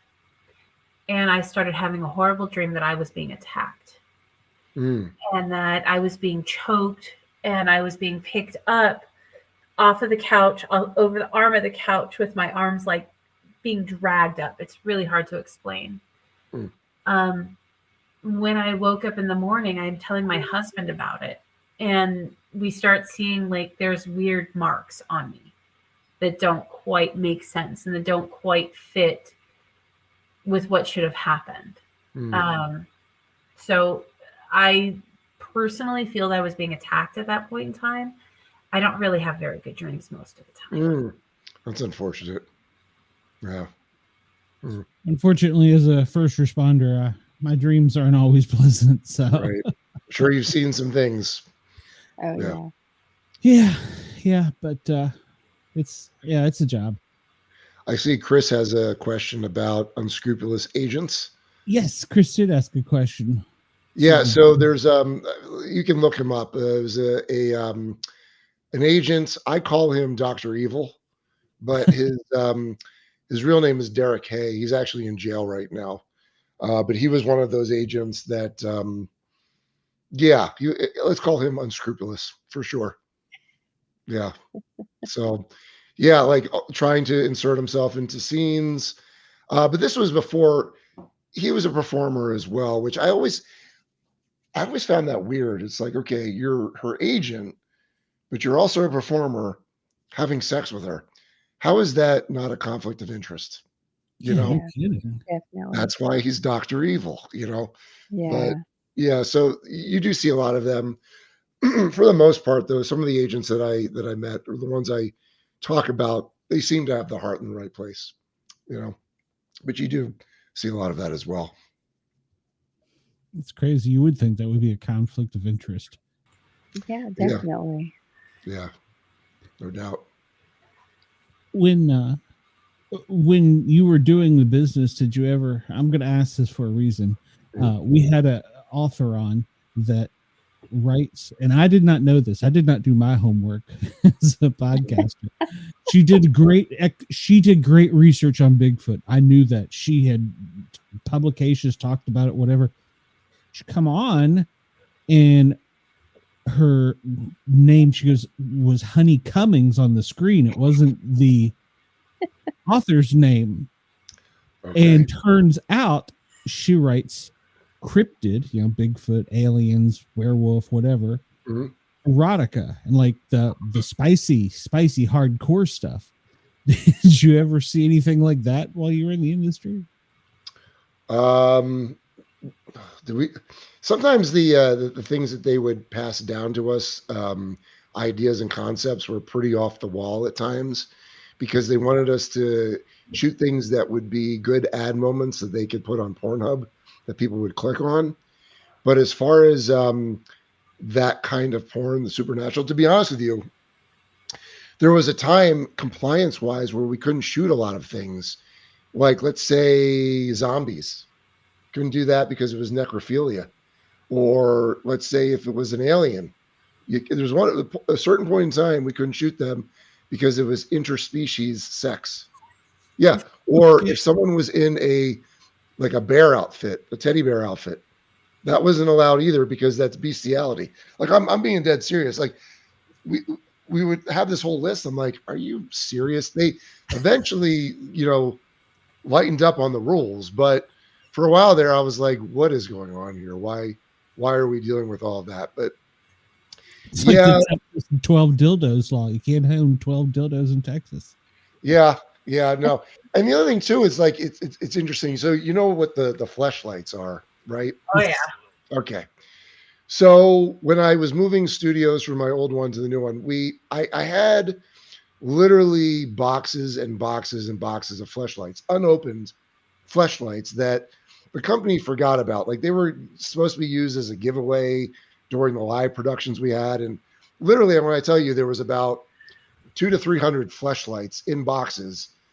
So when I was moving from studio, I was like, I could use a little bit of money. Like, that was when things got a little lean. So I wound up listing a lot of these fleshlights on eBay, I think before they outlawed it. And it was like, okay, let's just mark them down like a good 30, 40%. And these things flew off the shelves. Now, that's not the interesting part, because we know that guys will stick their Johnson in virtually anything, right? What was interesting to me was what exactly was going quick and why. And some of the stuff was like the transparent ones. And I was like, well, why is that? And I'm like, oh, so they can see it going in and out. Like, that's how it was. But then it got really weird. Like, there was like a cyborg one, like a cyborg model, and a Frankenstein model, and an alien model. And I'm like, there's no way anyone's going to buy these. Like, literally put it up. It's like gone in like less than 3 hours. Because, yeah, I was like, listen, I don't understand it. I don't get it. I remember when we shot. So when The Force Awakens came out in 2015, they wanted me to shoot a Star Wars parody. And I had to shoot a whole lightsaber battle and everything, right? And it's Charles Dara as a Jedi. He's having sex with Cleo Valentine, who's this red, like, Sith alien that's covered head to toe in red body paint. And I mean, forget about the logistics of red body paint during sex and getting all over the place, right? Yes. And, like, trying to figure all that out. Well, I remember I was like watching, and I'm shooting this, and I'm like, who on earth is going to masturbate to this? Like, this is going to be garbage, right? And literally, I was told that the ad for that scene broke company records. So the answer was who? Nerds. Nerds are going to watch that. And so, yeah. I was like, okay, whatever. But yeah, it was a very successful scene. So great that they had me do a sequel that took me 22 hours to shoot. And that's when I was like, I got into this so I didn't have these long production days. Now I'm shooting porn that takes 22 hours. I was like, no, we're not going to do this anymore. Like, there was some hard nose after a while. I was like, this is not worth it. I love Star Wars. Oh, me too. I was like, listen, you're asking me to shoot a lightsaber battle, and how do you do it? I mean, like that was actually kind of fun, but like oh yeah, and then they wanted to Were they him to naked use during this lightsaber battle? what's that? Were they naked during the lightsaber battle? No. That was before they had sex. Okay. Yeah, no, I remember. I think she used the Force to take his clothes off. I'm like, okay, I'm not like Spielberg or George Lucas that has all this stuff at my disposal. So, what's the answer? Fishing line and Velcro. Yeah. So like literally like he had a sleeve and then someone's pulling the it worked. It worked. Somehow it worked. But I remember shooting this. I was like, this is going to be utter garbage. But when I saw it, I was like, this is actually pretty good. Like they did a really good job on it. God love the nerds. So cool. Yeah. The nerds apparently do masturbate quite a bit, do they not? They do. They absolutely do. Yeah. Yeah. Yeah, well, we're introverts. What can I say? So it's okay. I don't judge. So, like, one of the things I've seen a lot of lately is tentacle porn. Mm-hmm. What? And what? What? Where do you Google this? Tentacle porn, yeah. Tentacle, yeah. So it's like you'll see the manufacturing of silicone appendages. Yeah, toys. Mm-hmm. Yeah, toys, and they're in the shape of like octopus tentacle porn. Yeah. They're a little thicker at the base, though. Yes. When you said that to me, that's the first thing I thought of, because I remember looking at that thing and I was like, what on earth? What are we dealing with here? But yeah, the funny thing too is, so Vegas has a interesting like subculture of things you don't know that goes on in the strip. Okay. And in the casinos and the hotel rooms, the stories that I've heard of like what people leave behind. Oh my God. Yeah. Like we're talking like 3-4 foot dildos. Like they just leave them there because, well, you can't pack it in your bag. What are you going to do? So yeah, there's a lot of that going on. So nothing surprises me anymore when it comes to their people's kinks, what they're into. I don't care. I don't judge, but sometimes I'm just baffled. I'm like, yeah, I mean, of course, there's something for everyone, isn't there? It's true. One of the big genres that's come about lately is omega and nodding porn, or books anyway. And it's all about how it's these women go into these massive heats, and it requires men who have a werewolf gene, which basically results in a giant knot at the base of their penis.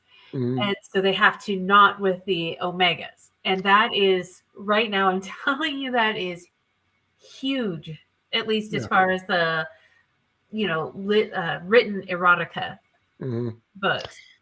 Like, yeah. This explains why, like, towards the end of my career, the requests that were coming in were completely baffling, to the point where I'm like, what are we doing now? Like, whatever happened to just, she's got big boobs and she's in a hot outfit and they have sex. Like, what happened to those days? Yeah. It was, no, we're gonna just make it weird and weirder and weirder. Mr. Rogers. Nerds and women. That's what started happening, was nerds and women. Okay. If you ever want to get back into it and you want to start producing some, porn for women, let me know. I have books for you to read. I have books and books and books. Yeah, it's Vic, like before we let you get to the paid side, I want to let you tell everybody where to get the stuff. Yes. Where to get your book, where to get everything, where to contact you, and then we'll hit a break, and then she can ask you. For sure. So I'm on Instagram and I'm on X at Vic Lagina. If you go to viclagina.com, not only is there a trailer for the book that I shot before I vacated my studio and took on a tenant. The reason why I did this was because I had 2 studios over the course of my tenure, and all I shot were movies that ended with a facial. And all I wanted to do was finally shoot something that was like more artistic. So wrote this script, and I shot this thing with an actor from Hollywood. His name's James Duval. He was in Donnie Darko. He was Frank the Rabbit. Yeah, yes. He plays me in the trailer. So I recommend people to go to viclagina.com to watch the trailer. There are boobies in it. You will see porn star boobies, guaranteed. But yeah, if you go there, you can figure out which ways to order it, whether you want to listen to the audiobook, which I narrated and produced over a 50-day period. Once I had the text locked in the book after the lawyers were done with it. When I tell you I speak very freely in the book, I spent a lot of money on lawyers to read it and do a full comprehensive and expose where my risks were and tell me how to write a little bit differently so I don't have to worry about getting sued, or at least to kind of take the wind out of a lawsuit. But yeah, you can do Kindle, you could do audiobook, you can do print.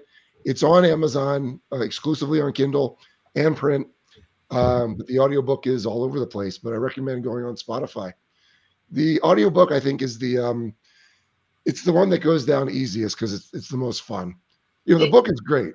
Yeah, the book is great. Like I made sure that if I was going to do this, like I want to be sure that someone likes this looks on so good on someone's bookshelf, that it's like a well written and well organized book. It looks nice. But the audiobook is all me. Like I leaned into the weird on that one and I had fun doing it. All right. Yeah. Everybody make sure to go find him at viclagina.com, VICLAGINA.com. It'll be in the notes afterwards I think it's already in the notes for the show. This will be on Spotify also tomorrow or the next day, however it rolls over. And of course, everybody at WDJY, we thank you for allowing us into your earwaves there. Come over and find us on the YouTube at Sportcat Shows. And you can see the next few minutes. Everybody else, hang on a second. Thank you, WDJY. We'll be right back in 1 second. This is Robin Williams. I never listen to the Sportcat Show.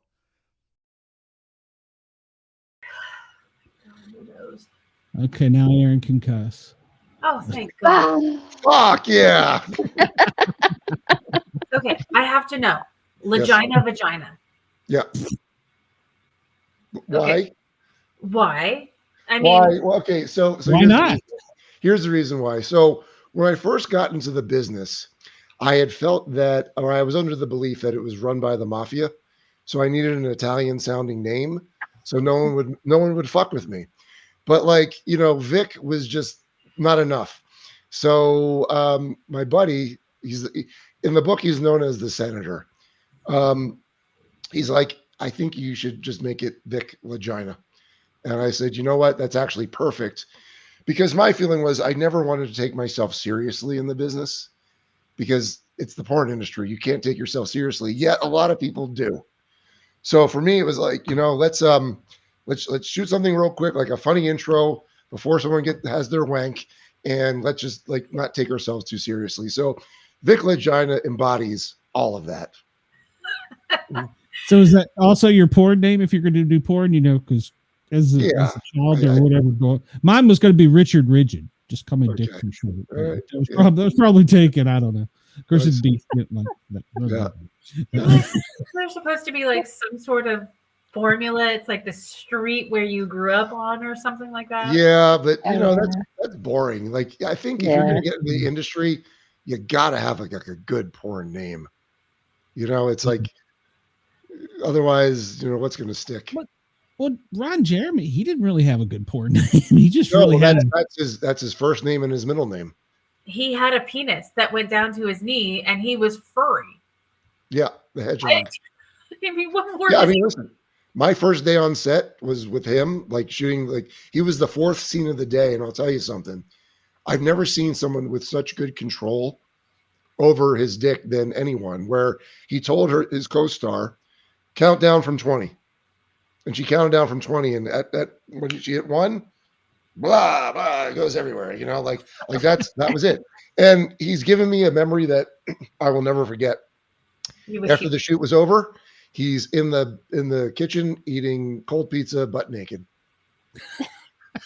Never gonna forget that. Fur. Yeah, well, I think the reality was he was a star because he was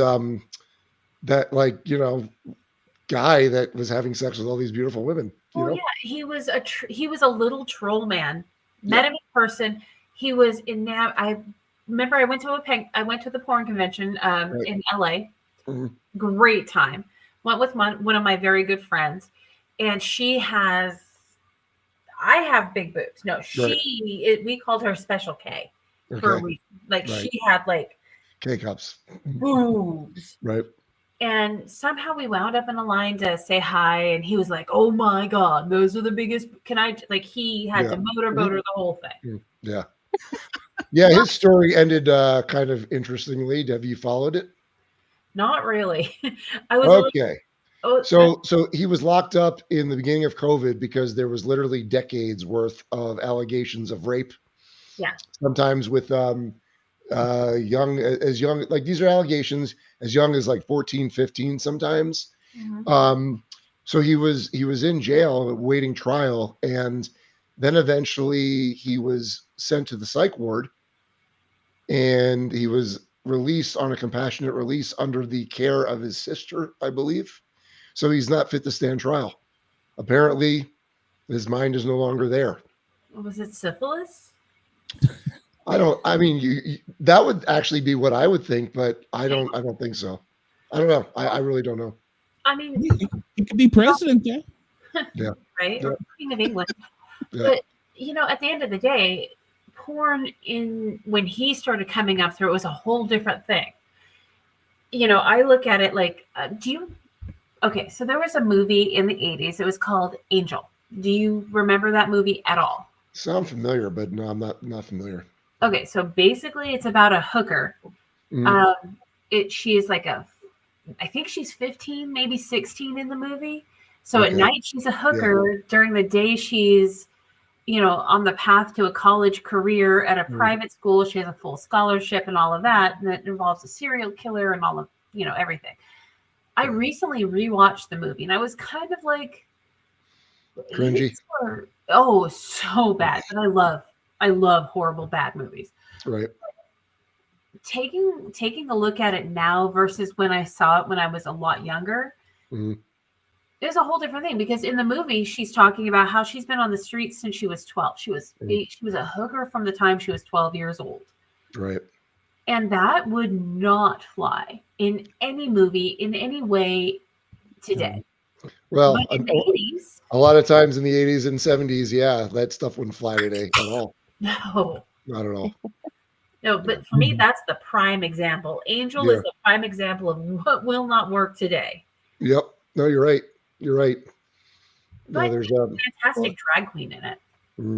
Just in general cinema. I mean, there's probably a lot of movies they can't make. Blazing Saddles, American Pie, Porky's. Oh my God. Oh my God, I love Porky's. Yeah, me too. And Porky's. My wife's father took her to see Porky's when it first came out in the movie theater. Oh yeah, the Porky's was great, but it can't exist anymore. No. American Pie can't exist. I mean, a lot can't exist anymore.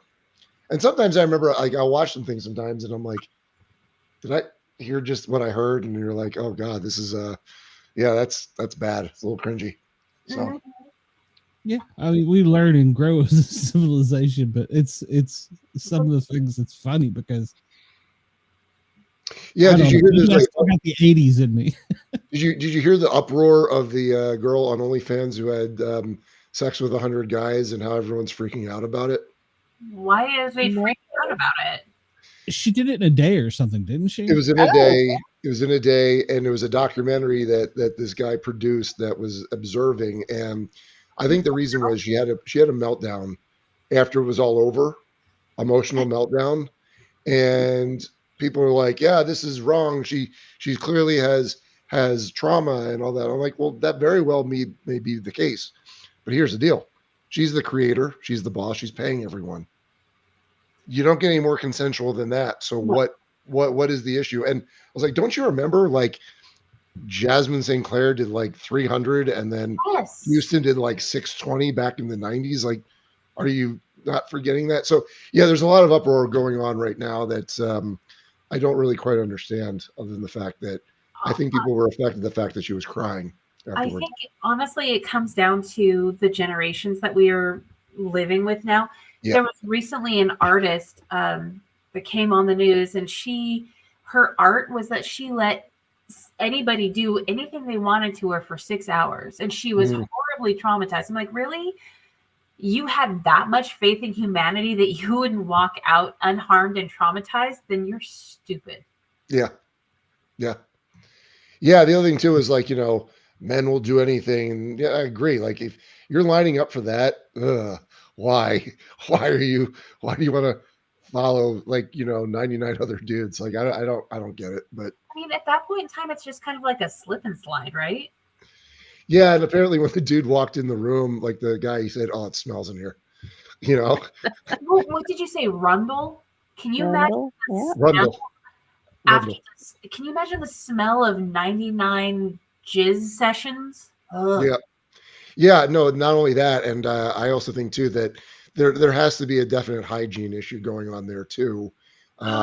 Yeah, like she could benefit from Vic Lagina's School of Porn Lesson 6 hygiene, because yeah, it sounds like it was pretty bad in there. Okay, can I be honest? That sounds like a book all by itself. Vic Lagina's Guide to How to Care for Your Vagina. Yeah, no, it's all in there. It's covered. It definitely is. Yeah.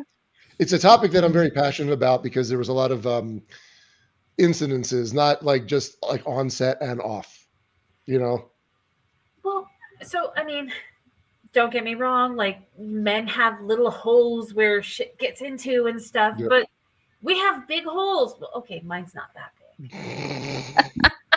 But you know what I mean? Our holes are bigger than your holes. I'm learning so much tonight about you. Yeah.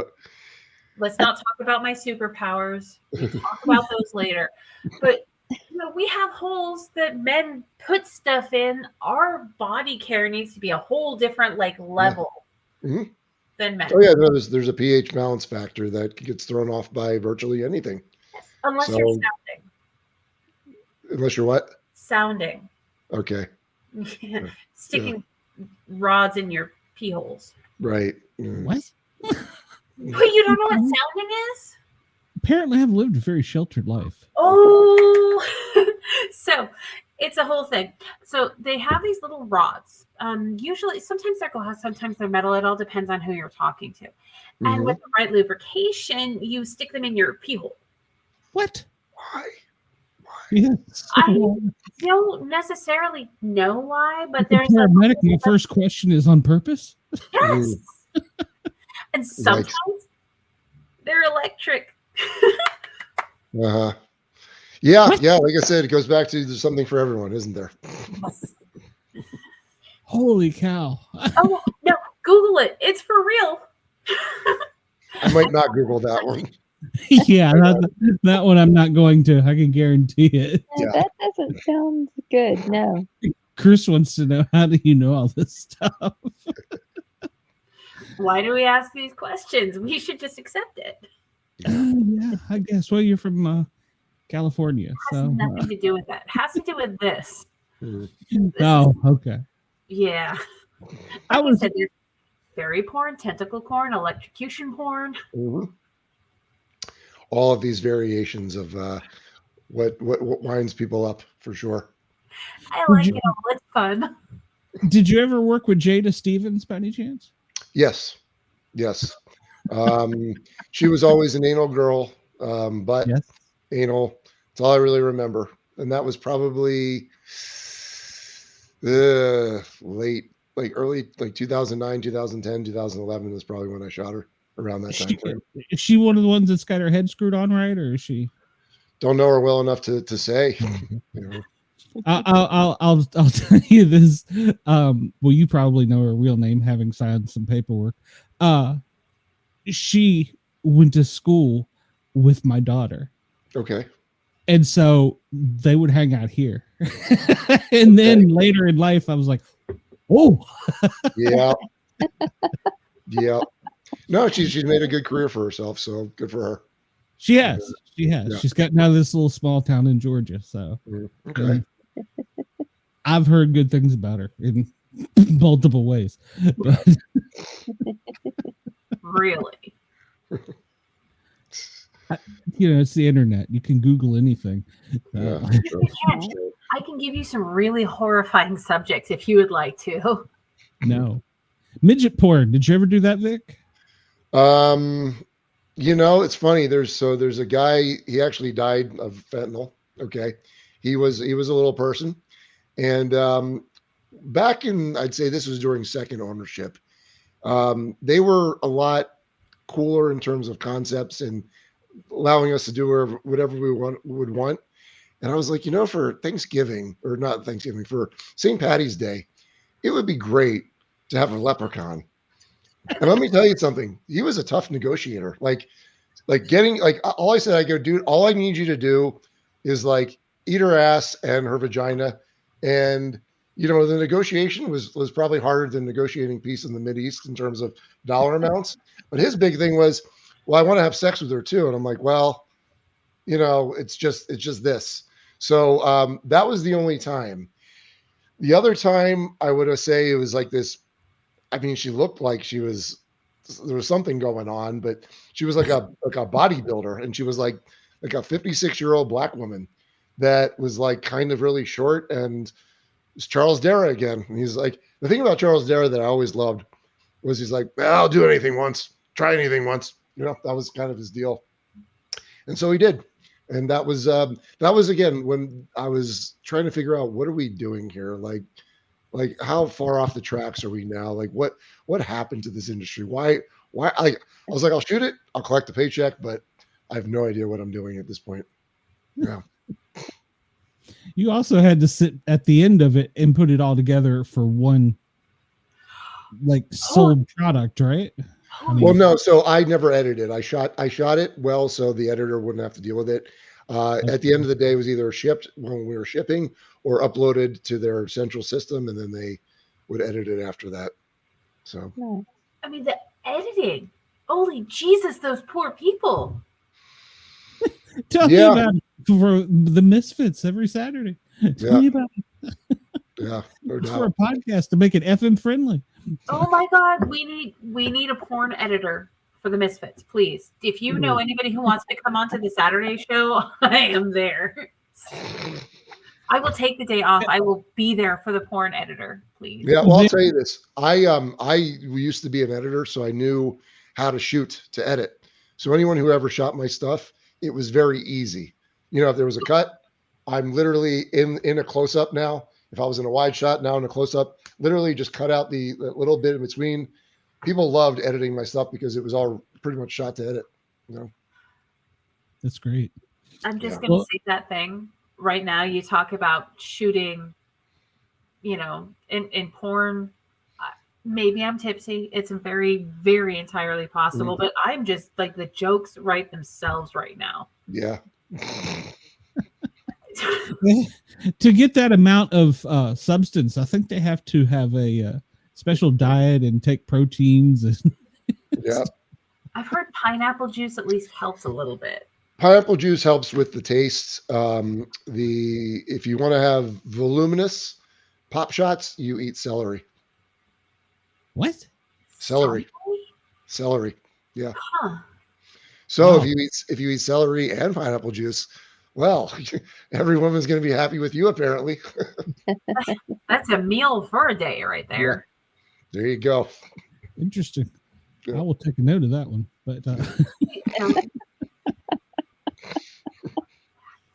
well, it wouldn't matter. I've been married for 75 years, so it wouldn't matter. It'd just be me. So. It'd be me watching the stuff he probably shot. So I love your dogs. I found you on Instagram. I love your dogs. I have two pit bulls. I love dogs. Thank you. Yeah, no, I've had 6 dogs on my own, and then now that my girlfriend moved in with the Doberman, we're on number 7 now. So. All the puppies. Yes. Do you rescue dogs? I do.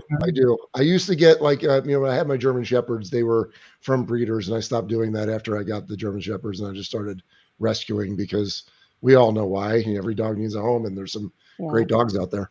There are. Yeah, we had Mastiffs before, and we stopped doing it and just started rescuing. Yeah, it's a lot more rewarding. The like raising a dog from puppyhood is great and all, but a dog knows you saved them, and so they're a little extra loyal. Yes, they are. Yeah. I'll be honest. I mean, I've had a lot of rescue dogs and birds. Birds are a whole different story. But hopefully in February, fingers crossed, I am getting a cane Corso and Great Dane mix. Oh wow. She's one of my daughters. You know how you like get like children from, I'm not saying it right. This sounds really bad. So one of my son's best friends, it was his fiance. Long story short, that's how I got the dog that you all saw wandering around. And now she has a great cane. A great cane, I think, is what they're calling him. Okay. Wow. I'm so excited. That's so cool. Very huge. Huge. Yeah, huge. Giant dog. Rich. Yeah, nobody will break into your house or mess with you. So. Well, Inky Dink, my dog Inklis, he always sounds like he's getting a hernia when he barks. Like he's trying to sound like he's mean, but really it just sounds like he's about to throw a hernia. So nobody is intimidated by him. Nice. Well, have you ever heard of a Basenji? Oh, Basenji, it's a gym. They don't bark, they whine, and they try really hard to bark. It's the funniest thing. My uncle was a veterinarian, and I ended up rescuing one that had been hit by a car. The family was just like, put it down, and he's like, oh, okay, whatever. I think I can save the dog.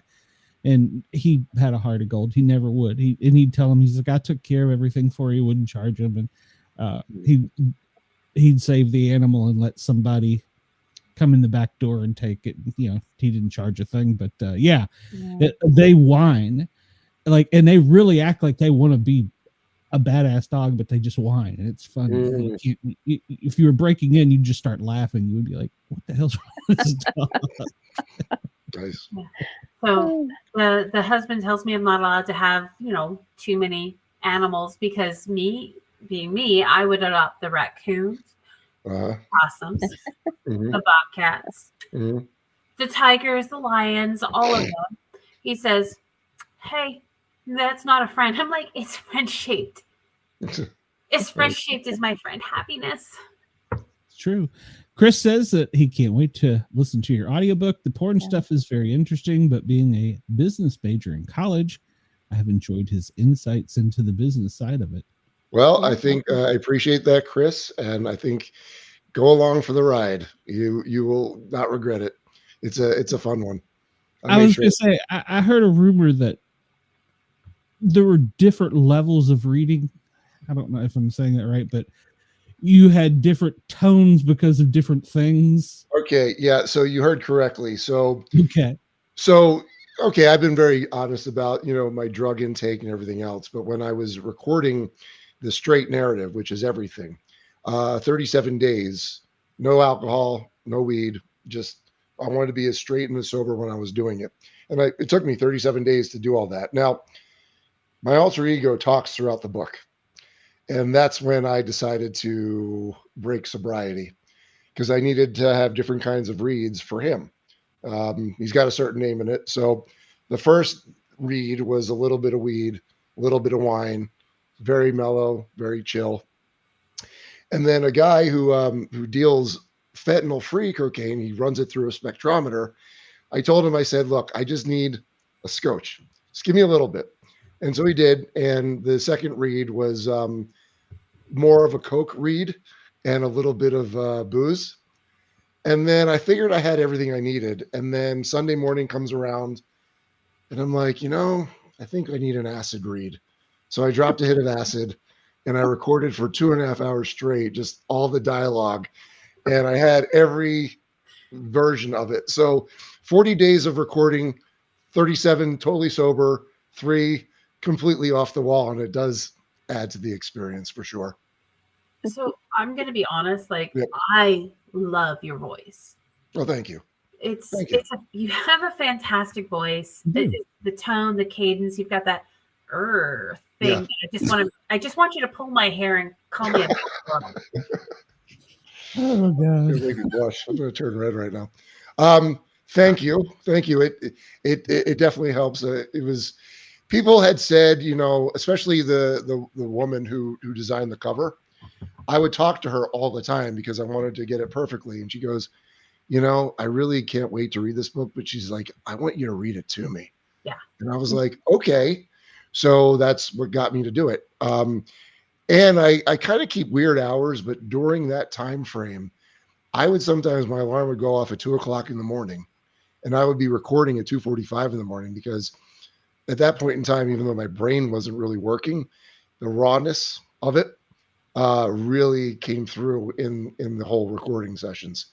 So I would do that. I would record everything, and then I would edit that section of the day, because sometimes if you miss something, if you say something wrong, if you mispronounce a word, well, you should go in that day and do it, because your voice sounds different every day. Yeah. In some, so you hear the difference. So yeah, that's what I was doing all the entire process. I'll tell you, the audiobook was so much fun to put together, because it's got my little weirdness that's inserted and weaved all the way through. And a lot of the stuff that I talk about, I use the actual audio from what I'm talking about, and I put it in the audiobook as well. So yeah, it's a lot more fun, a lot more interactive.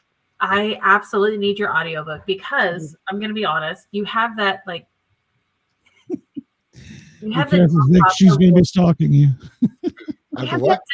Okay, if you're from the West Coast, you know that Del Taco voice, the Del Taco, like that deep gravelly thing. That's always kind of been a thing. I like that voice.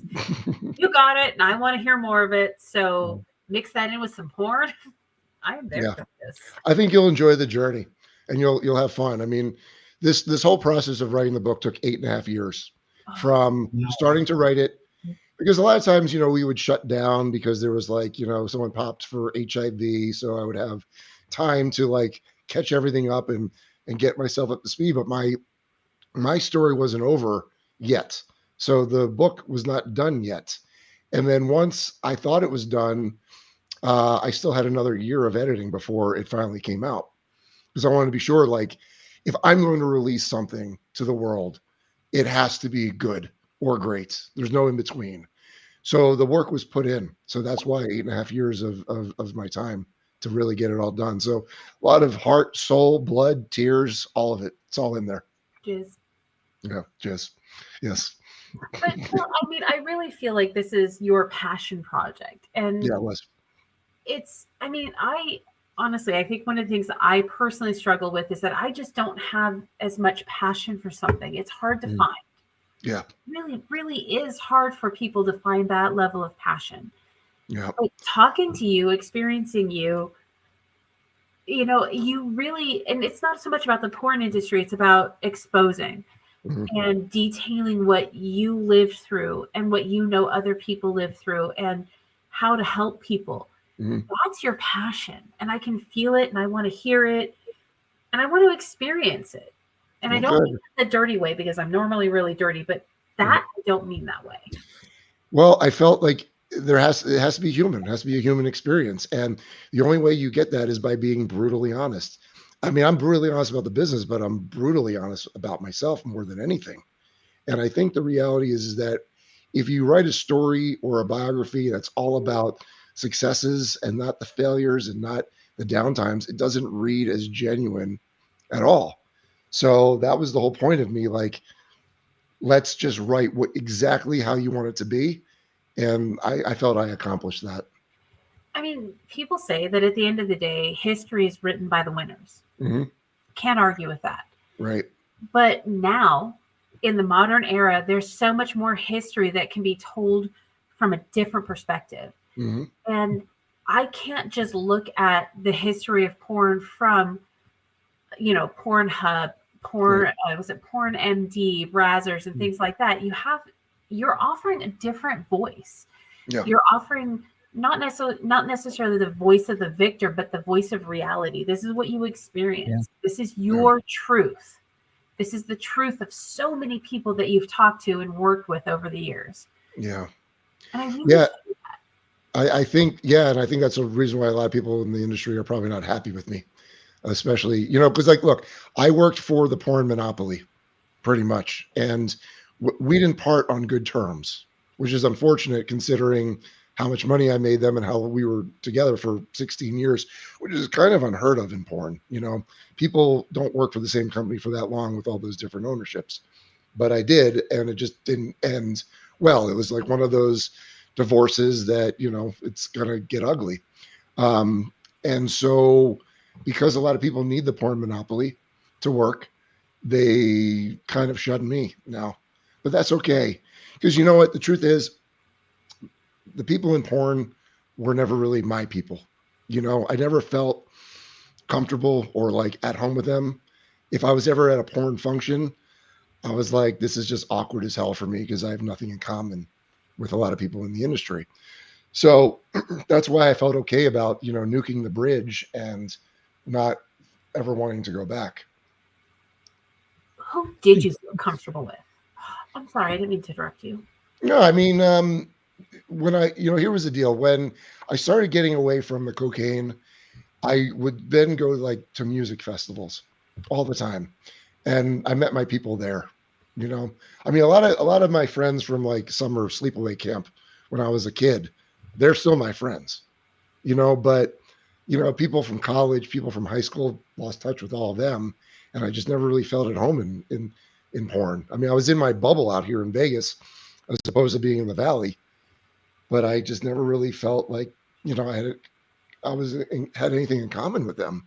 Even when you're, hooking up in real life and you're being intimate with someone, okay, after sex, you got to talk to them. There was nothing to really talk about. Like we didn't have anything in common, I don't like talking to people. Yeah.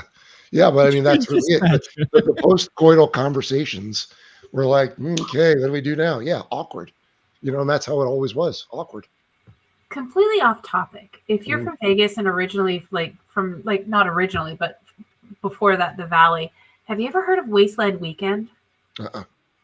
Because I kind of feel like you would so like dig that vibe. Yeah. It's a post-apocalyptic weekend, like week-long event that they do out in the desert between California and Vegas. Okay. And it's it's a thing. Okay. So When is it? It's every September, and you have to go in dressed in like a post-apocalyptic thing. Mm-hmm. And we're talking like Fallout, Yeah. everything like that. And people go all out. They have vehicles. It's like a completely immersive event.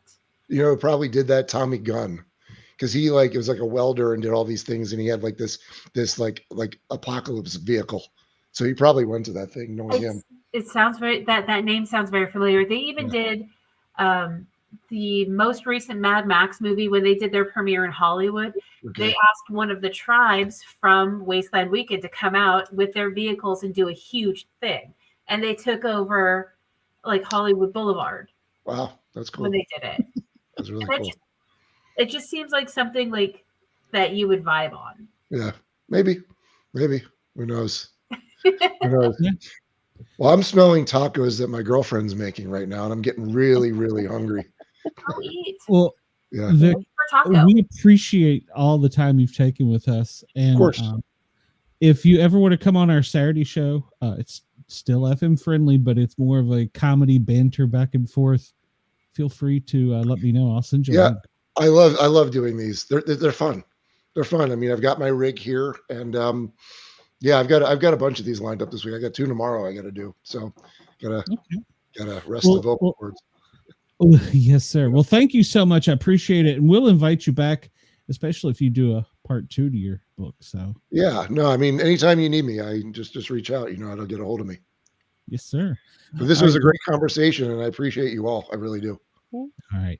Thanks, Vic. Have a wonderful night. Thanks again. You too. All right. Bye-bye. Thank you. Bye. Bye-bye. That was great, fantastic. That was great. Well, I had so many people saying, you can't do this podcast. You can't do this podcast. Why? I was like, well, there's going to be some changes soon. I'm not going to announce all of them, but we're getting some kickback by the name. A lot of people don't want to come on the show because of the name. First off, we're not guys. I've got beautiful lady co-hosts. And then second off, some of the people I invite on, they're like, well, we don't really talk about the paranormal. I'm like, well, we don't always talk about Bigfoot and ghosts and stuff, because if you did, you'd be boring. So there might be some changes to that. So we'll see. I'm still batting some ideas around. So next year is going to be an interesting year. It will be my 3rd year in podcasting. I've got to hit the 500 mark soon. So everybody, please like, follow, share, subscribe, tell your friends, tell your neighbors, tell your girlfriend and your wife. I don't care. We definitely need you to come over to the Sport Cat shows, the Paranormal Guyz with a Z on YouTube, and hit that subscribe button, notification bell, so you know when we're on, because God knows what we're going to do. We got to do some administrative stuff. The Misfits are on holiday. They're on vacation till the first of the year, after the first of the year.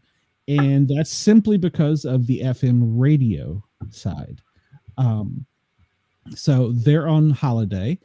And next week, Amanda, am I correct? Next Wednesday is Christmas, correct? Yes. Okay, Monday too. So, I'm I was going to get there, but next Wednesday we are going to have a Christmas special, but it will not be live. But you should see Amanda and I don't know if you'll see Amanda in both, but you should see For 1 hour. you'll see Amanda for 1 hour. So there will be a Christmas show. I'm still working out the contract details, and I say that because it's been a negotiation with a young lady based out of California that is a star in a capacity similar to Vic's. So I'm still working on the details and the time to record that. She's extremely busy, apparently. So that'll be a recorded episode for New Year's Day. She wanted the whole 2 hours. So Go, girl. I'm still working on that. Yeah. I've had a couple guests do that. I did get a follow-up and talk to the Australian hypnotist because of the time zone mess up. He says it was his fault. I don't care whose fault it was. It didn't work out, and everything happens for a reason. So he's going to come back, I think, in late January, early February. So we'll have him. The Robin Williams impersonator that was in the movie Twister reached out to me, and he wants to come back. So I will be scheduling. Twister, the hurricane or tornado movie. He was in the most recent one. Or the most recent one, yeah. Second. The most recent. The second Twisters. Yeah. Okay. Yeah. Twister. What is it? Is there an S on it? Okay, well, whatever it is. That one. He's wanting to come back, and because we didn't have a great interview with him last time because I think he's in Texas, maybe he's in Vegas. But wherever it was, they were having bad storms and his internet was in and out. And so we had talked, but he couldn't because of filming and stuff. So he's going to be coming back soon. So we're going to have some repeat guests, some cool guests. I think those are the only 2 real big names. I'm still working on some other things. But we need our fans to push us over the edge with 500. That's our first goal. And prior to this, we were sitting at 399. So we need 101 people to come and subscribe. Chris, you got some work to do. So those are the announcements. And then Amanda, your show is coming back on Monday. Am I correct? You're going to do some type of... Yep. We'll be talking about Christmas from the past and some spooky Christmas stuff on Monday night for 2 Broke Witches. Ooh, that sounds like a Dickens theme? We could call it a Dickens theme. I like it. All right. Yeah. So that'll be back next week. Let's see. And I don't know. You can let me know about the following week. The holidays has kind of got everybody screwed up because people are with family and that was one of the things with the Misfits. It actually kind of worked out because so many people had plans with their family and things they wanted to do. And when the FM station called me and said, well, we're just leaving. I was like, what? How are you just leaving? So, when they said they were just leaving, I said, well, okay, I'm just going to give you, past episodes. So, yeah. But yeah, it was kind of a surprise to me. So, Aaron, you're going to keep me up with your schedule so I know to get you back in here because you were a fan favorite. So, like I told you, I can guarantee you one Wednesday and one Saturday a month. We'll figure it out. I have some Absolutely. great ideas, especially after talking to this gentleman. There are a lot of things that I think that between you and I, maybe Shay, throw some of Shay in there, we can do some stuff. Yeah, and Amanda too. Absolutely, Amanda. She stuff on weekends because her son plays. I forget the instrument. He's in band. Sorry. Yeah, trombone. So we're Trombone. away at his college a lot on Saturdays. My daughter played trombone. She just gave it up. She couldn't stand it anymore. I'm sorry. Oh gosh, he just became section leader. Nice, congratulations. That's pretty major. So yeah, he loves it. He played. He started in middle school in the marching band. He even started early, and he's going to college to be. His degree is advanced manufacturing engineering. So he stays pretty busy. So we're always away at college on the weekends. Has he hurt himself anymore recently, or is he? No, he decided not to have the surgery. Okay. Well, I mean, because you on said his arm. He was no day or whatever it was. Yeah, 0 days. His days. nickname is 0 days because he gets hurt all the time. He actually, they had the marching band award ceremony, and they gave him an award for most likely to get injured. Was it like a golden Band-Aid or something? That's great. It was an actual certificate with his name on it and the award name. And then they gave him a little drawing of a Band-Aid on a paper plate. It's hilarious. That's great. Those are memories he'll never forget. That's great. Oh, yeah. Yeah. Well, I'm glad he hasn't hurt himself recently. Me too. I think 3 or 4 times he's been to the ER now since he went to college in August. Yeah. Oh, Lord. He's a freshman in college. He's a freshman and he's done this? Yeah. Yeah. Luckily, he's made a good friend who goes to the ER with him. That's never a good thing. Chris says he got a paper cut. Would he accept it? I wouldn't doubt it, Chris. He was actually, if you saw me look down at my phone during this, he's sending me messages. Mom, my temperature is 103.3. Should Grandma make me some soup? Because he's home from college right now, and he's at my mom's house. He's like, and I'm like, yeah, sure. Let Grandma fix you some soup at 11:30 at night. I'm sure Grandma's gonna love that. She spoils him rotten. Well, I don't know how it is at his grandma's, but I just spent a couple days with my mom and my great aunt, and they keep the house 120 degrees, so he might not actually have a fever. Maybe they get the suffocating. Yeah. He'll text me sometimes and like, Mom, it's 82 in here. But that feels so good. Oh my God. Well, I'm in the loft of this old farmhouse, and they had the temperature set on 80. I thought at one point in time, I was pretty sure I was having a stroke in the middle of the night. I was like trying to see if I could move my face. I was like, there's something wrong with me. I'm melting. So yeah. So completely off topic though, Glenn, since we're still on whatever. Yeah, we're just kind of. For a minute, Amanda. Sorry, I just have a question for Glenn. What is your bar superpower? My what superpower? Your bar superpower. Bar, B-A-R? Yeah. Like if you go to a bar, what is your superpower? What about you, Amanda? What is your bar superpower? Well, I mean, as far as it goes, after a few drinks, this is more when I was on duty. I became invincible. So. Ooh, sure.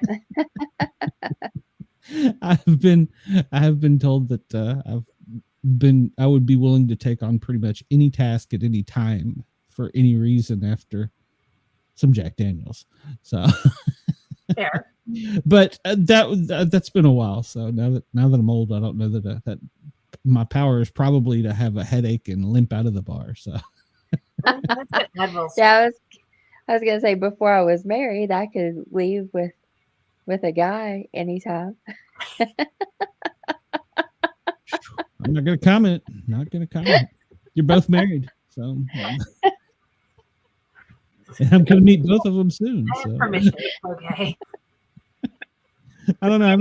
I've seen her husband. He looks pretty mean and could probably beat me up. I haven't seen yours, so I don't know. Wait till you meet him in person, Glenn. He's the most soft-spoken person. I can't wait. I can't wait. And that's the thing. I have the same kind of husband. Like, you look at him and you think he's gonna beat the ever living fuck out of somebody. No, I'm the one who's gonna beat the ever living fuck out of somebody. Not him.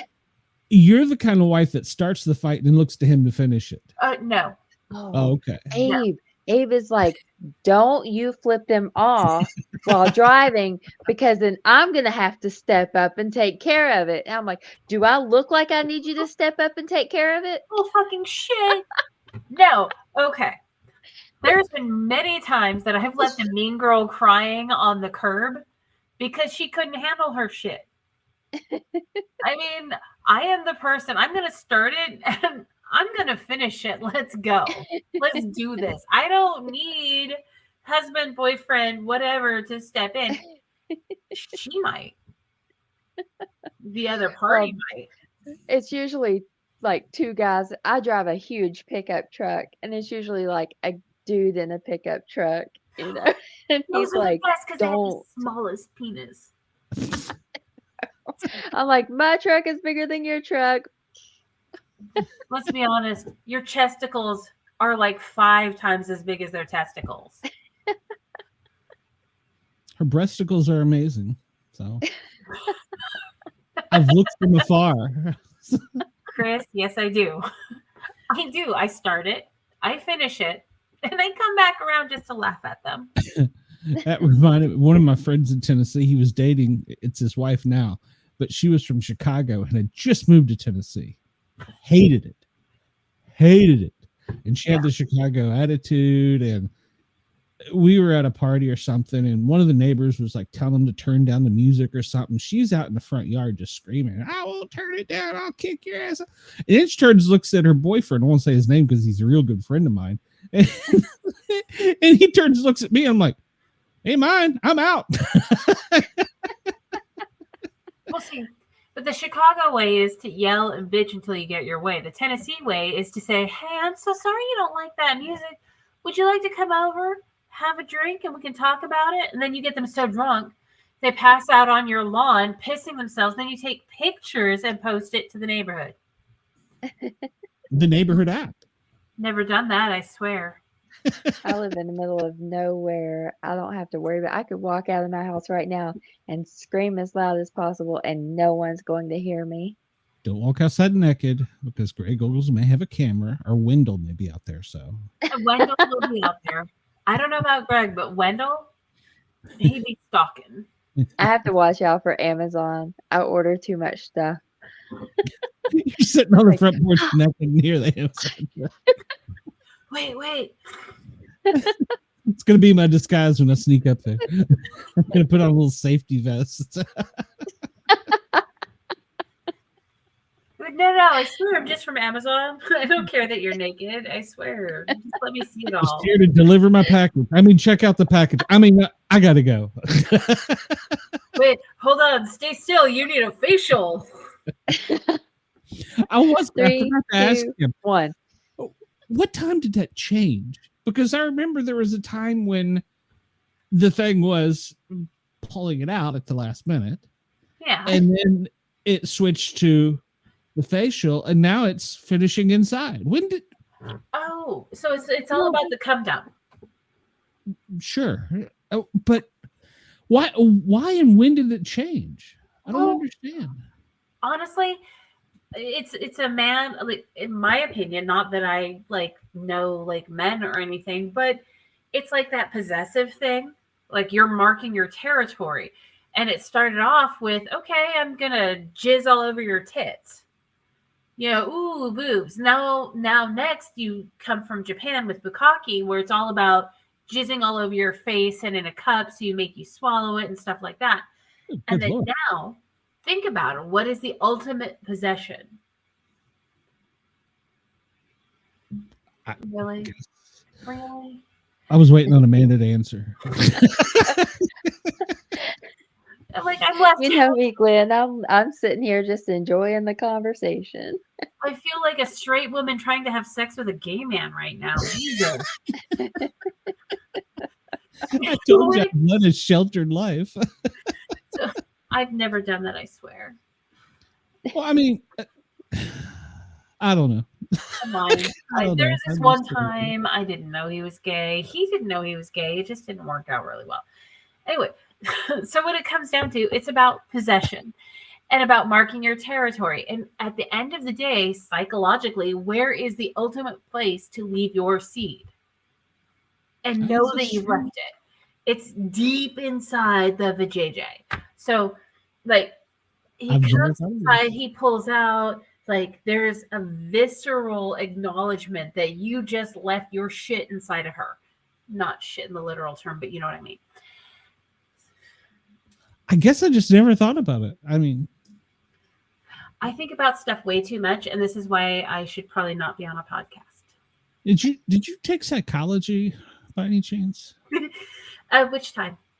Okay, all right. And probably philosophy too. So, which kind of psychology and which kind of philosophy? They're kind of fun for me. Oh, we're gonna have fun with you. So, I mean, you keep saying that, and then you come to Knoxville, and you never have fun with me. That was family night. I was tied down. That sounds like I was like ready to put my shoes on. She's like, "You're not 30 anymore," and I'm like, "It's only midnight." Oh, honey. Okay. So remember when I asked about? I have to get to bed. Well, remember when I asked about bar superpowers? There's a reason that you're sad. You missed Saturday. I have a bar superpower. Wow. I get drunk. Wait a minute. Go ahead. I get drunk. I show my boobs, and suddenly every other woman in the bar has to show their boobs too. Wow. I mean, it's talk. I'm telling you, like, there are legitimate, like, there's pictures, not of my face, so you will never find it. But you still haven't sent them to me. Oh, you want me? Okay, hold on. Wait, let me find the right phone. I'll send it to you right now. Yeah, the right phone. Oh my Lord. Okay. Oh. Old phone, new phone. She's going high tech on this, Amanda. She's got one of those that folds out and it's a laptop. Right. Like this big. Yes, look, it really is. Look, it really is. Technology. I like this better. It's double fisting it. What? If I had 5 of them, I'd be at Five Guys. Bump. Why did I picture the Keebler elves when you said? Okay, there was this one time. Oh my. Okay, so somebody's like, how does she know about it? Like, because I've experienced it. I've done it. My bucket list is well checked off. Let's discuss. How's your bucket list? I got like 3 things on it. Amanda's bucket list is probably better than mine. So, all right. Well, Amanda's got to go to bed because she's got a job early in the morning where she's going to get screamed at by people that didn't get service. Yeah. So, you all have a great night. Good Amanda, night. we love you. Thank you. I will see you, I will see you Monday, but we'll talk before then. So, sweet All dreams. right, sounds good. Thanks. Good night. Good night. Bye bye. And now I'm left with no adults in the room. I'm scared. So. I mean, I can't argue with that. So, no. We're still live. Just remember that we're still live. So I can kill the stream anytime you're ready. So I can cuss though, right? Oh, of course. Yeah. Okay. Hold on. I gotta send you the picture. Because it's a wait, that's not the picture. Hold on. I gotta find it. There's no faces in it, so it's not like you're gonna know it's me. Except for, I mean, you will. But you won't. I don't know anything. I know nothing. You know nothing, Jon Snow. I know nothing. I won't Photoshop your head on it. So. That's a different conversation for a different time after a different cruise. I don't even know that I could do that, but I guarantee somebody over there in the comments can. Like maybe Andy, Chris. Oh, Andy is in love with you, so.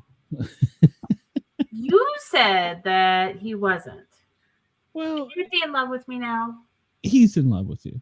He did message me something though. He said he was kind of concerning me when he wanted to know about electrocution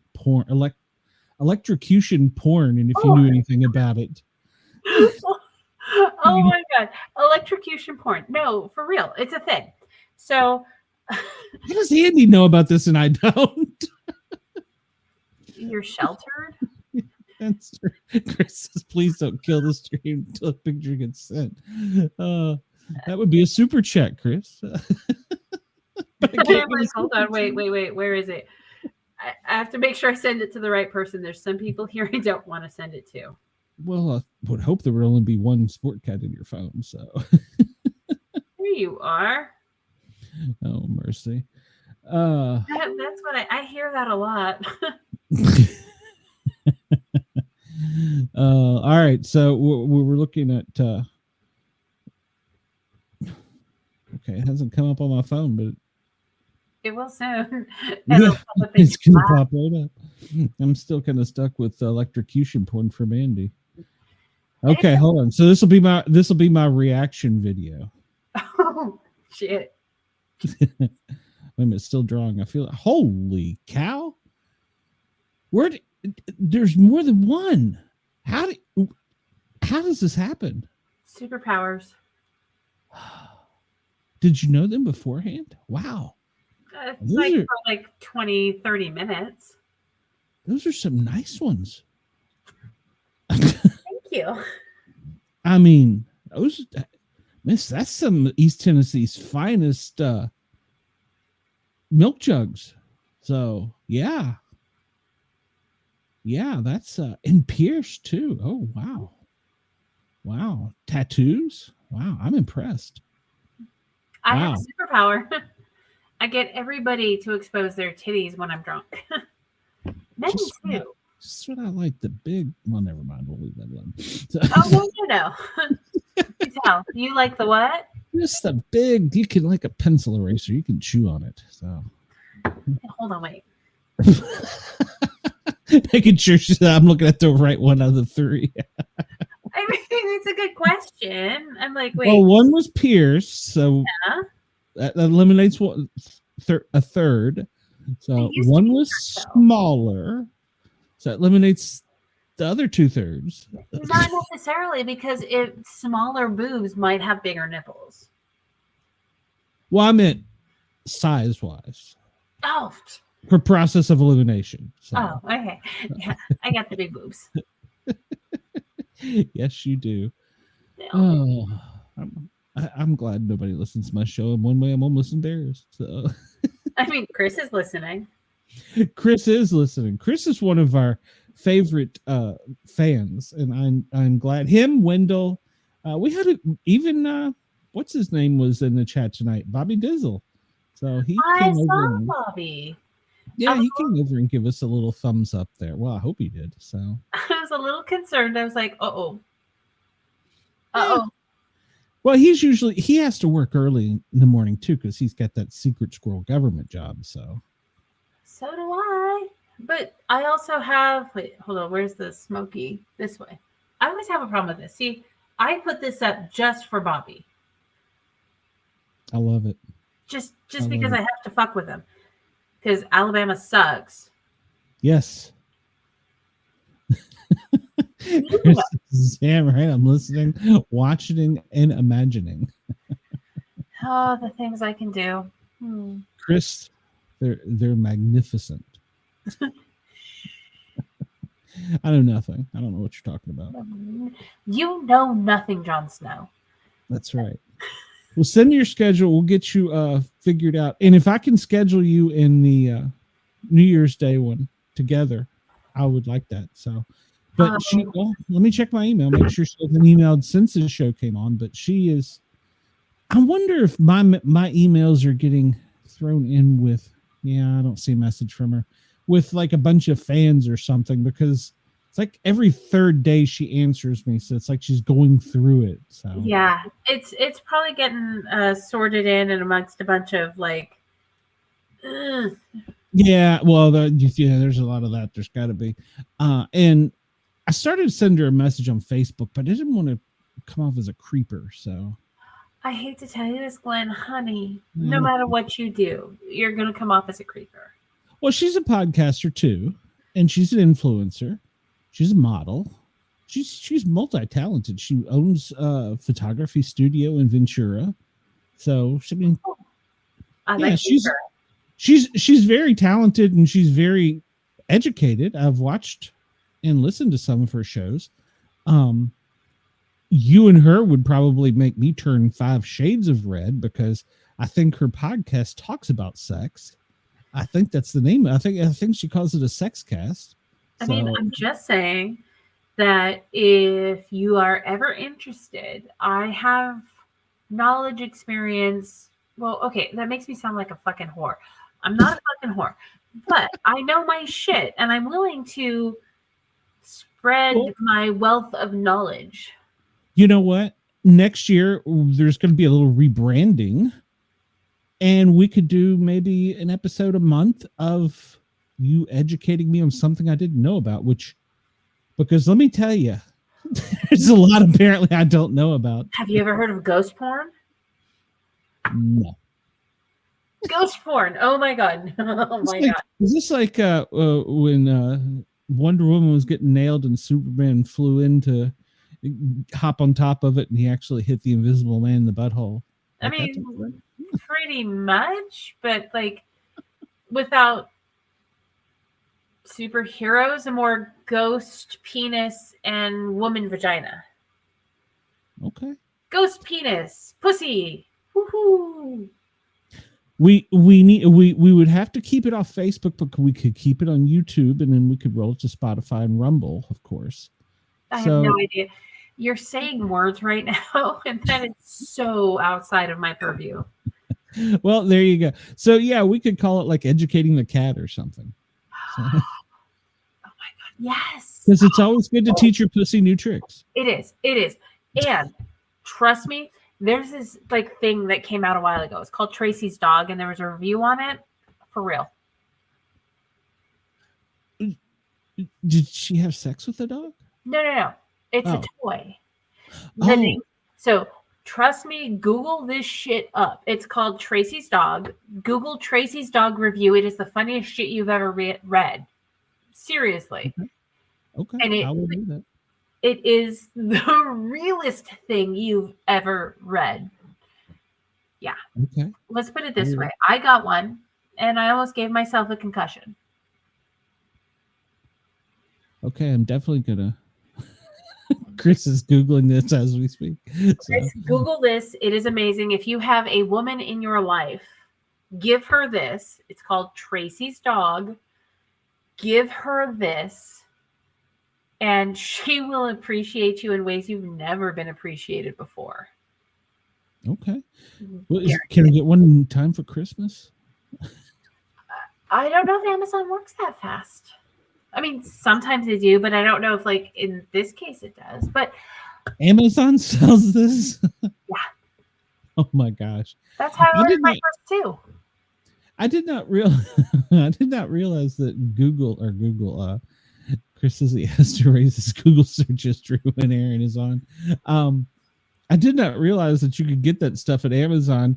And I was reading about, for the radio show, I still got to finish that up tonight. The Texas lawmakers, they originally wanted to outlaw dildos in Texas, but then they said you can't do that. The Supreme Court struck them down, and they ended up, I think it was like Louisiana, and another one had to reverse their law. So now you can only own 12.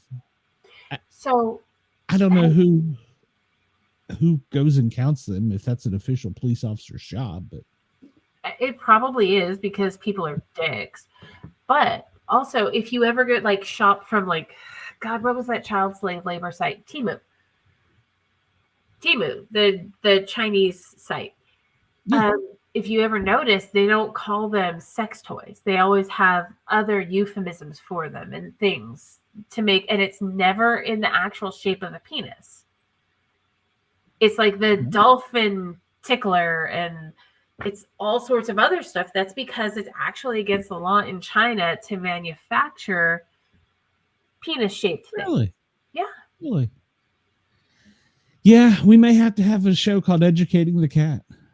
I am down for that. Even if you only have to slip it in once a month. Mm-hmm. Well, I mean, between your schedule and mine. So, yeah, that would be once a month.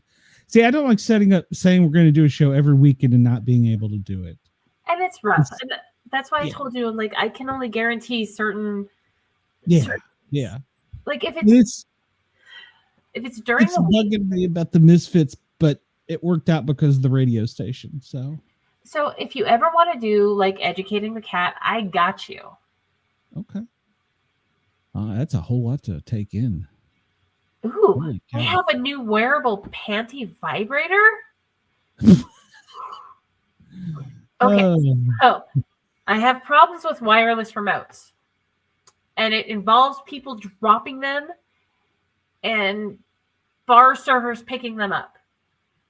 Okay. It happens. But a Bluetooth dildo might be kind of cool. I could be across the room and just shock you. Okay. And that's great if you're not going to lose your phone. No problem with that. The problem comes in when it's it's like remote operated. This is where the problem is. It's remote operated. You get drunk and you drop it on the floor, on the dance floor, and the server comes along and picks it up, recognizes what it is, and starts turning it on, fucking with the remote until she sees who it belongs to. Care to ask how I know? Care to ask? Go right ahead. You seem to be wanting to tell us. Yeah, personal experience. Was this after midnight?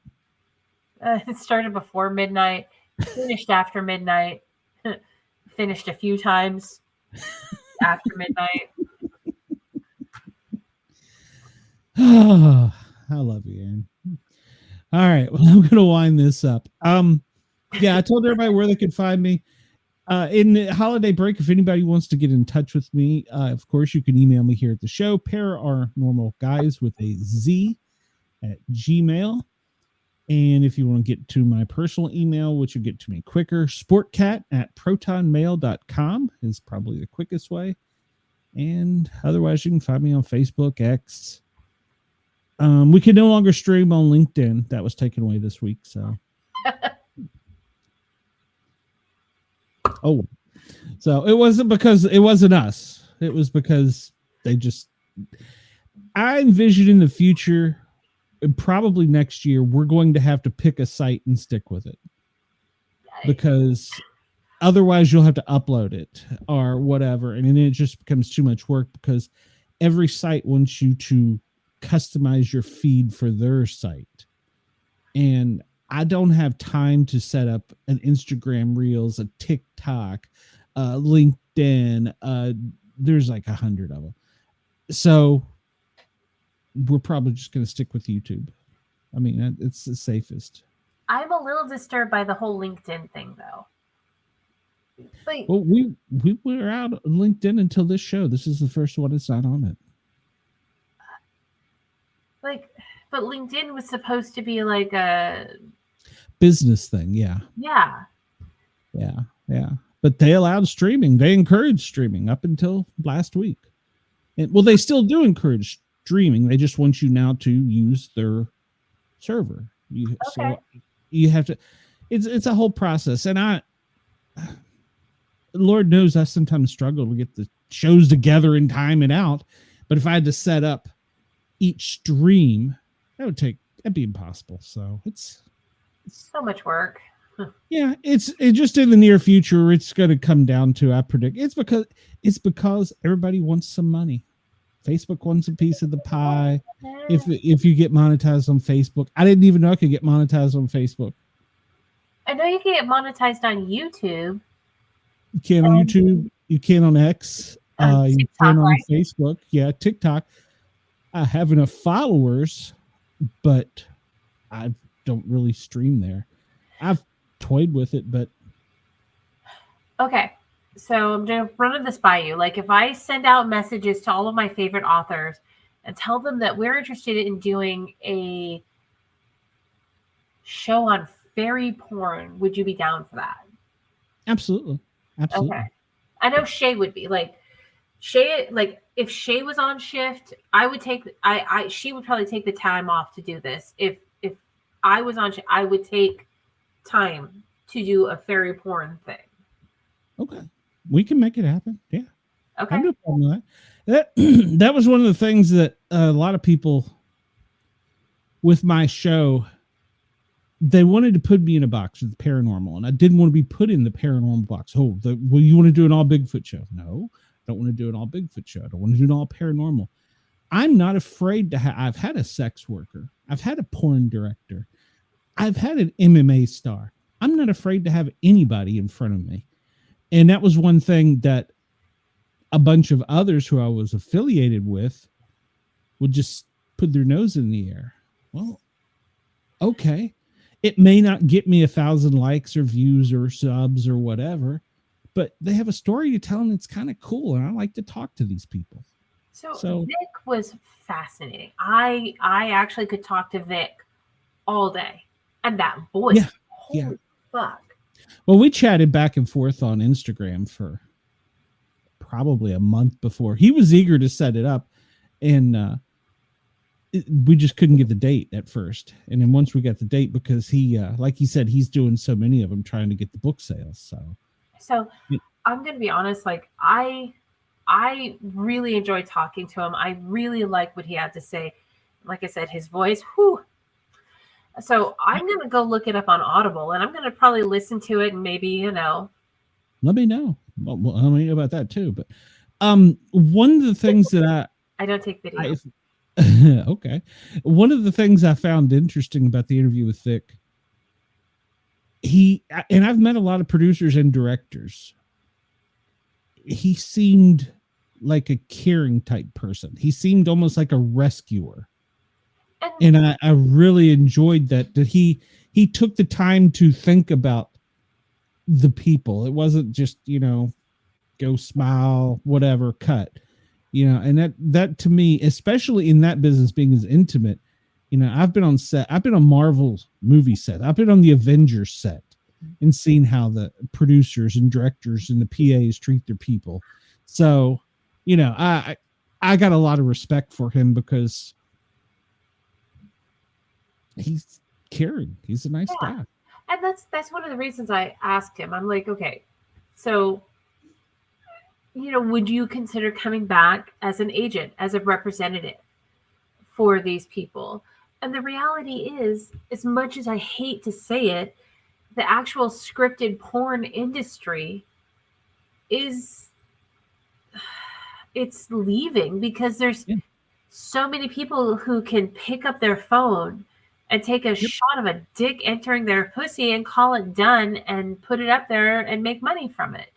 Yep. And hey, I think we're going to get back into the same problem again with there being, people that shouldn't be, whether they're underage, whether they, for whatever reason, legality wise. I think we're going to get right back into that. Absolutely. And I wanted to ask, but he kind of touched on it. I was like, I wanted to know what the impact of OnlyFans was. Like, at the end of the day, OnlyFans must have had a major impact from a business perspective on the porn industry. I was waiting in line to pick up kids from school. Okay, it was an elementary school, and I was behind an SUV that had a follow me on OnlyFans with a tag on the back. And I'm sitting here in line. And keep in mind, like, I'm pretty, I'm like, what's OnlyFans? This is a few years, it was like right before COVID. I'm like, what's OnlyFans? Because I don't follow a lot of shit. I do my own thing. I live in my own brain. My brain is its own thing. So it's like OnlyFans. I'm like, it's not a porn site. So I come home and I tell Bob about it, and he's all, holy shit. she really said that? And I'm like, well, yeah. It was on the back of an SUV, like a Cadillac Escalade. It was gold in color. And it was That's like great. OnlyFans, and it like had this whole thing. And I was like, you're pulling up to an elementary school with an OnlyFans logo on the back of your car, and that's how you're making the money. And this was in a very, very affluent community. Got to do something while the kids are in school. So I guess. I mean, I slept. COVID really did change the world. It really did. Not in a good way in some ways. In other ways, it has been a good thing. But I'll be honest, COVID fucked with people's brains. Oh, absolutely. I mean, it had nothing to do with the disease. It had to do with the isolation and all of that. That's a different story for a whole different time, and I have many, many opinions on that. Oh, it's true. It's true. If you were an introvert, you became even more of an introvert. It was my happy time. What the fuck are you talking about? I didn't have to talk to people. And now we're invading it. No, you're right. Everybody, have a great night. Thank you for tuning in. Thank you for hanging out with us. Please hit the thumbs up button. It does help the algorithm. And come back and see us again because, well, we're kind of cool. Good night, everybody.